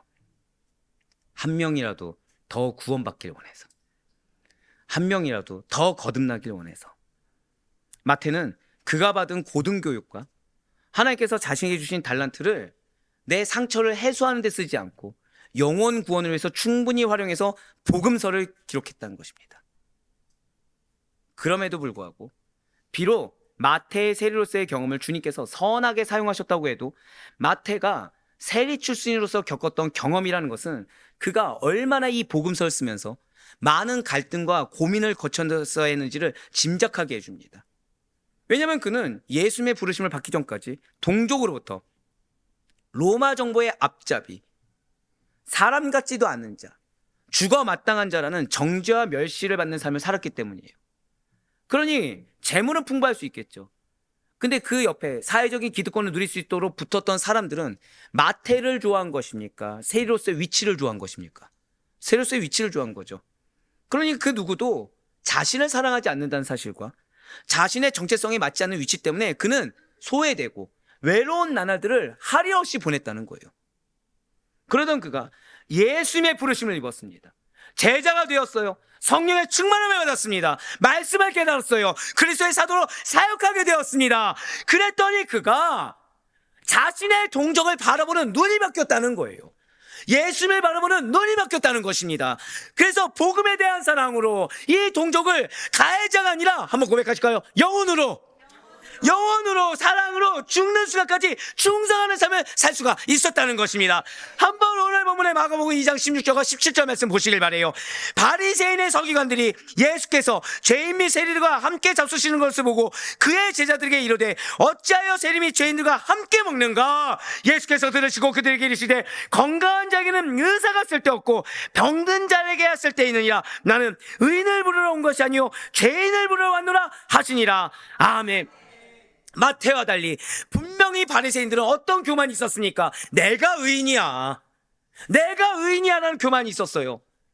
하나님의 입장이 아니라 바리새인들의 입장에서는 율법을 지키지도 않고 율법을 잘 모르는 죄인들과 민족의 반역자라 할 수 있는 세리들과 식사하는 예수님의 행동이 이해가지 않는다는 거죠. 자, 제가 어디에 액센트 올려내요? 행동. 여러분들이 나는 주님 뜻을 잘 모르겠어라고 할 때는 거의 100이면 100 예수님의 행동만 보기 때문입니다. 고백하실까요? 예수님의 마음을 깨달아야 합니다. 우리가 예수님의 마음이 어떤 마음인지 모른다고 한다면, 그분의 뜻하심이 무엇인지 모른다고 한다면 우리는 평생도록 예수님이 나에게 무엇을 원하는지 모를 수밖에 없어요. 왜요? 내 눈은 예수님의 행동만 보거든요. 왜요? 내 눈은 예수의 발걸음만 보거든요. 우린 예수의 마음을 알아야 됩니다. 왜 그 행동을 하셨는지, 왜 그 발걸음을 나에게 행하게 하셨는지 그 뜻하심을 분별하지 못한다고 한다면 우리는 끊임없이 내 정답 가운데 사로잡혀서 계속해서 기회가 기회인 줄 모르고, 나는 시험거리만 있으며 은혜가 은혜인 줄 모르고, 다른 사람은 은혜 받지만 나는 매번 어떤 삶이에요? 공고한 삶, 괴로운 삶, 주님께서 나에게 희생만 강요하는 삶을 살 수밖에 없다는 거예요. 그것이 얼마나 은혜인 줄도 모르고, 그것이 얼마나 특권을 누릴 수 있는 삶인지도 모르고, 지금 나에게 고백하실게요. 나에게 붙여준 영혼들은 이미 변화되었습니다. 그걸 못 믿는 거예요. 왜요? 나는 행동만 보거든요. 바리새인들이 그랬어요. 바리새인들은 예수의 행동이 이해가 가지 않습니다. 하지만 예수님께서는 이걸 기억하셔야 돼요. 나를 이해시키기 위해서 계신 분이 예수님이 아닙니다. 내 감정을 충족시켜 주시기 위해서 계신 분이 예수님이 아니세요. 외식하면서 있는 척하는 자들과 어울리면서 세상 권세를 누리기 위해서 오신 분도 아니시고요. 예수님께서는 그냥 겉으로만 사랑하면서 어느 정도 있어 보이면서 사람 수로 만족하시는 분도 아니라는 것입니다. 주님은 죄인을 부르기 위해 오셨어요. 주님은 죄인을 변화시키기 위해 오셨습니다. 주님은 죄인으로 인식되고 있는 마태를 찾아오시사 제자로 삼기 위해서 오신 분이신 것입니다. 이러한 그리스도의 초청을 받을 수 있는 자격은 어떠한 선한 행위에 있지 않고, 우리 한번 고백하실까요? 주님, 내가 죄인입니다. 그 자기의식이 있어야 돼요. 앞서 말씀드렸죠. 나의 행동의 당연성을 부여하는 것이 아니라 나의 정체성의 당연성을 부여해야 됩니다. 방금 뭐라 말씀드렸어요? 우리 한 번 더 선포할게요. 나의 행동이 당연한 것이 아니라, 나의 상황이 당연한 것이 아니라 나의 정체성이 당연한 것입니다. 그거 알려주려고 오셨어요. 그리고 그에 합당한 회개를 통해서 구원을 얻을 수가 있고, 그에 합당한 순종, 즉 책임감 있는 성실한 순종을 통해서 승리를 얻을 수가 있는 것입니다. 그래서 마태는 자신이 그러했듯이 그 누가 되었든지 간에 예수 그리스도를 영접하며 구원받기를 원했던 거예요. 그래서 왜요? 마태는 예수님의 행동이 중요한 것이 아니라 마태는 예수님의 마음이 중요했거든요. 마태는 예수님의 발걸음의 방향이 중요했던 것이 아니라 마태는 예수님의 뜻하심이 중요했거든요. 그러니 내가 무슨 상처냐, 이게 중요하지 않아요. 내가 무슨 대우를 받았냐, 이게 중요하지 않습니다. 내가 얼마나 많은 고통 겪었냐, 기간이 있냐, 내가 피곤하냐, 힘드냐, 돈이 있냐 없냐, 이게 중요하지 않습니다. 뭐가 중요해요? 한 번 더 고백하실게요. 나의 정체성. 나의 정체성이 중요할 뿐이에요. 왜요? 나를 제자로 부르셨거든요. 난 더 이상 레위가 아니거든요. 나는 마태거든요. 나는 하나님의 선물이거든요. 많은 사람들에게 하나님의 선물을 안겨줘야 되는 자거든요. 그래서 그 많은 사람들 중에는 가해자 피해자가 나눠진 것이 아니라 고백하실까요? 모두 다 선물을 받아야 되거든요.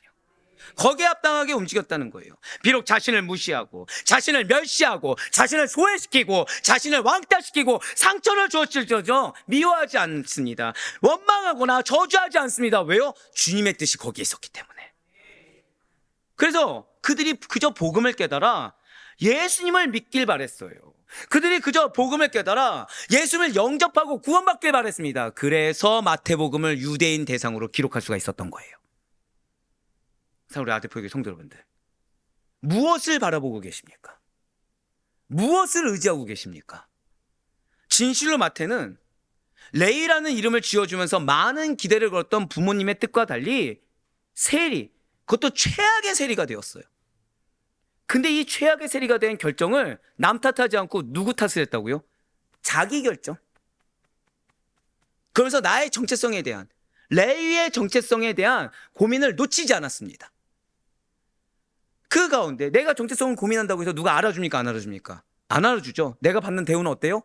자기 동족들에 의해서 죄인으로 정죄받고 죄인으로 멸시받는, 아무도 나의 고민을 알아주지 않아요. 내 옆에 붙어있는 사람들은 다 껍데기들이에요. 내 돈만 보고 있어요. 내 자리만 보고 있어요. 계속해서 나는 나의 정체성을 고민하면 고민할수록 고백하시겠습니다. 외로움이 가득했어요. 아무도 알아주지 않는 거예요. 그러나 그때 예수님이 불러주셨어요. 외로워할 때 예수님이 불러주셨어요. 고민할 때 예수님이 불러주셨어요. 그러한 부르심에 기억하셔야 됩니다. 여러분들 외로울 때, 여러분들 고민할 때, 여러분들 마음이 잡을 수가 없어서 평강과 안식과는 멀어져 있을 때 주님은 부르십니다. 누군가에게는 시험으로 부르신 걸 수도 있고, 누군가에게는 기회로 부르신 걸 수도 있고, 누군가에는 고난으로 부르신 걸 수도 있고, 누군가에는 기쁨으로 부르실 수가 있겠죠. 근데 어떤 부르심이든 간에 죄송해요. 우리 한번 고백하실까요? 아멘. 아멘으로 화답하며 나아갔을 때, 아멘으로 결단하며 제자가 되었을 때 그는 새 사람이 되었을 수가 있었습니다. 과거의 상처, 이것도 도구에 불과했어요. 그는 자신의 남은 생애를 오직 복음과 자기 동족의 구원, 가해자였던 자기의 동족의 구원을 위해서 쓰임받을 수가 있었습니다.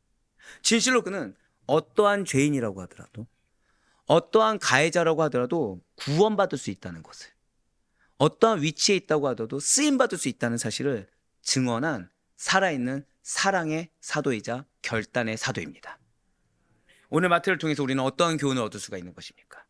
마태는 예수님의 부르심에 대해서 자신의 정체성을 놓치지 않았기 때문에 늘 항상 어떠한 외로움, 나의 상태가 있다고 하더라도 아멘으로 즉각적으로 결단할 수가 있었어요. 그에게는 사회적인 기득권, 경제적인 기득권도 중요하지 않았고, 내가 받은 상처도 중요하지 않고, 내가 있는 외로움도 중요하지 않았습니다. 그에게 있는 가장 중요한 것은 내가 정체성에 합당하게 살아야 되는데, 이것이 가장 중요했기 때문에 주님께서 주신 기회를 놓치지 않을 수가 있었어요. 또한 이것은 어떠한 자라도 주님의 부르심에 합당하게 응답했을 때 쓰임받을 수 있다는 증명이 되는 것입니다. 그리고 마태는 자기 집에서 잔치를 베풀었어요. 왜요? 신앙 결단을 다른 사람들에게 공표하고 그 가운데 선한 영향력으로 그들이 예수를 만나는 도구로 쓰임받을 수가 있었다는 거예요. 그리고 마태는 세리라는 이유로 받은 상처들을 영혼에 대한 사랑으로 극복하였습니다. 마태는 세리로서 동족과 어떠한 무리들, 사회 구성원들에게 비난과 멸시를 받았지만 예수님께서 자신을 부를 때 그러한 원망과 억울함까지도 다 버리고 따랐어요. 예수 그리스도를 만남으로써 레위는 마태가 되었습니다. 예수 그리스도를 만남으로 세리 레위는 하나님의 선물이 되었습니다. 고백하실게요. 나는 하나님의 선물입니다. 이걸 잊지 마세요. 이걸 잊어서는 안 되는 것입니다.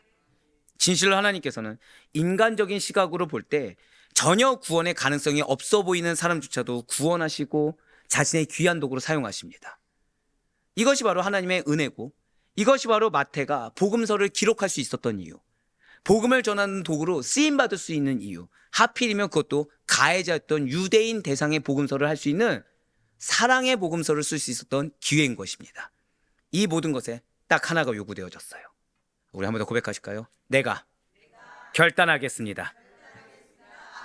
바로 그거예요. 그래서 오늘 제목이 결단입니다. 진실로 마태는 결단의 사도예요. 사실 이 마태만큼 사랑한 자가 누가 있겠습니까? 원수를 사랑했는데 이만큼 사랑한 자가 어디 있겠습니까? 근데 그 사랑의 동기도 무엇이었다고요? 결단이에요. 사랑하길 원하십니까? 내 가족이 변화되길 원하십니까? 내 공동체가 변화되길 원하십니까? 먼저 결단부터 하세요. 결단을 마음속에 사는 것에서 끝나지 마시고, 죄송하지만 주변에도 공포하시고, 그 가운데 나를 쳐서 복종시키세요. 그 가운데 나의 상처조차도 극복하게 하신 하나님을 만나시길 바랍니다. 마태는 예수님을 만나자마자 제자리에서만 맴돌던 자신의 존재와 삶에 대한 고뇌를 그치고 그분의 가르침을 따르기로 이제는 전진하기로 결단한 것입니다. 공중 앞에서 많은 사람들 앞에 자신의 신앙을 드러내고 많은 자들을 예수님께로 인도하는 귀한 사명을 감당하는 동시에 궁극적으로 가해자까지 변화시키는 놀라운 사명을 감당할 수가 있었다는 거예요. 예수의 공생의 초기에 12제자의 한 사람으로 부름받아서 주로 유대인들에 대한 복음 전파와 초대교회 형성에 중요한 역할을 감당하였고, 예수님 승천 후에는 다른 사도들과 같이 다락방에서 기도하다가 성령의 충만함을 받았습니다.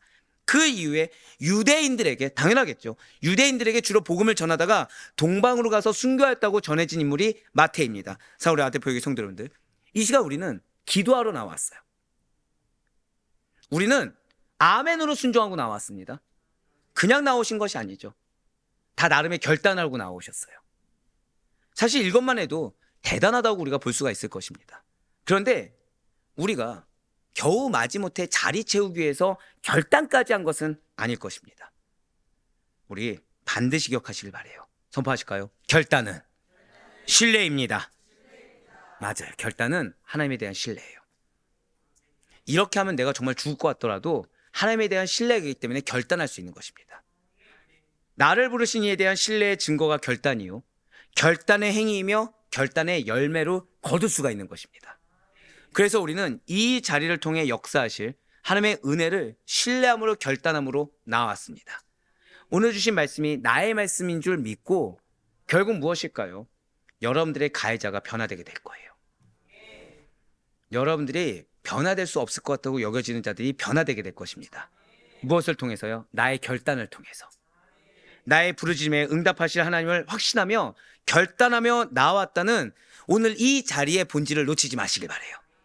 그래서 우리는 반드시 뜨겁게 부르짖어야 됩니다. 사단은 여러분들이 뜨겁게 부르짖지 못할 수 있는 여러 가지 허다한 마음의 시험을 줄 겁니다. 항상 드리는 질문 있죠. 사단이 큽니까? 하나님이 큽니까? 안다면 그대로 하세요.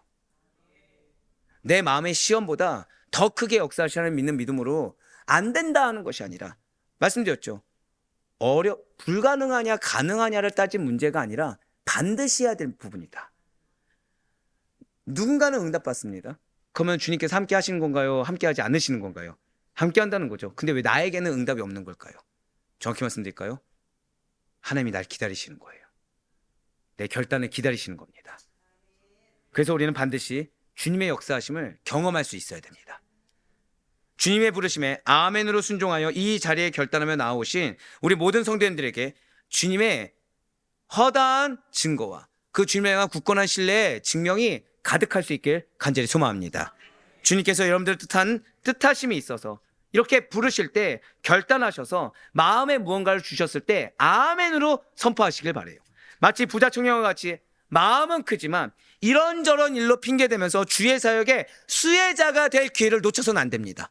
누군가는 여러분들의 결단을 보고 누군가는 여러분들에게 역사하신 하나님을 보시고 회복되게 될 것입니다. 변화받게 될 것입니다. 마태와 같이 크게 쓰임받게 될 것을 믿으시길 바라요. 그래 바로 끊었기는 결단의 사도를 부르신 마태, 이 마태를 부르신 주님께서 세리 레위를 마태로 바꾸신 것처럼 여러분들의 허다한 이름을 하나님의 선물로 불러주시기 원하시는 그 주님의 마음을 받으셔서 나의 신앙적 결단을 기다리시사 나를 통해 이루실 은혜를 확신함으로 온전히 여러분들의 결단이 증거가 되시고 여러분들의 결단을 통해 크게 쓰시는 하나님을 만날 수 있기를 주님의 이름으로 간절히 축원합니다.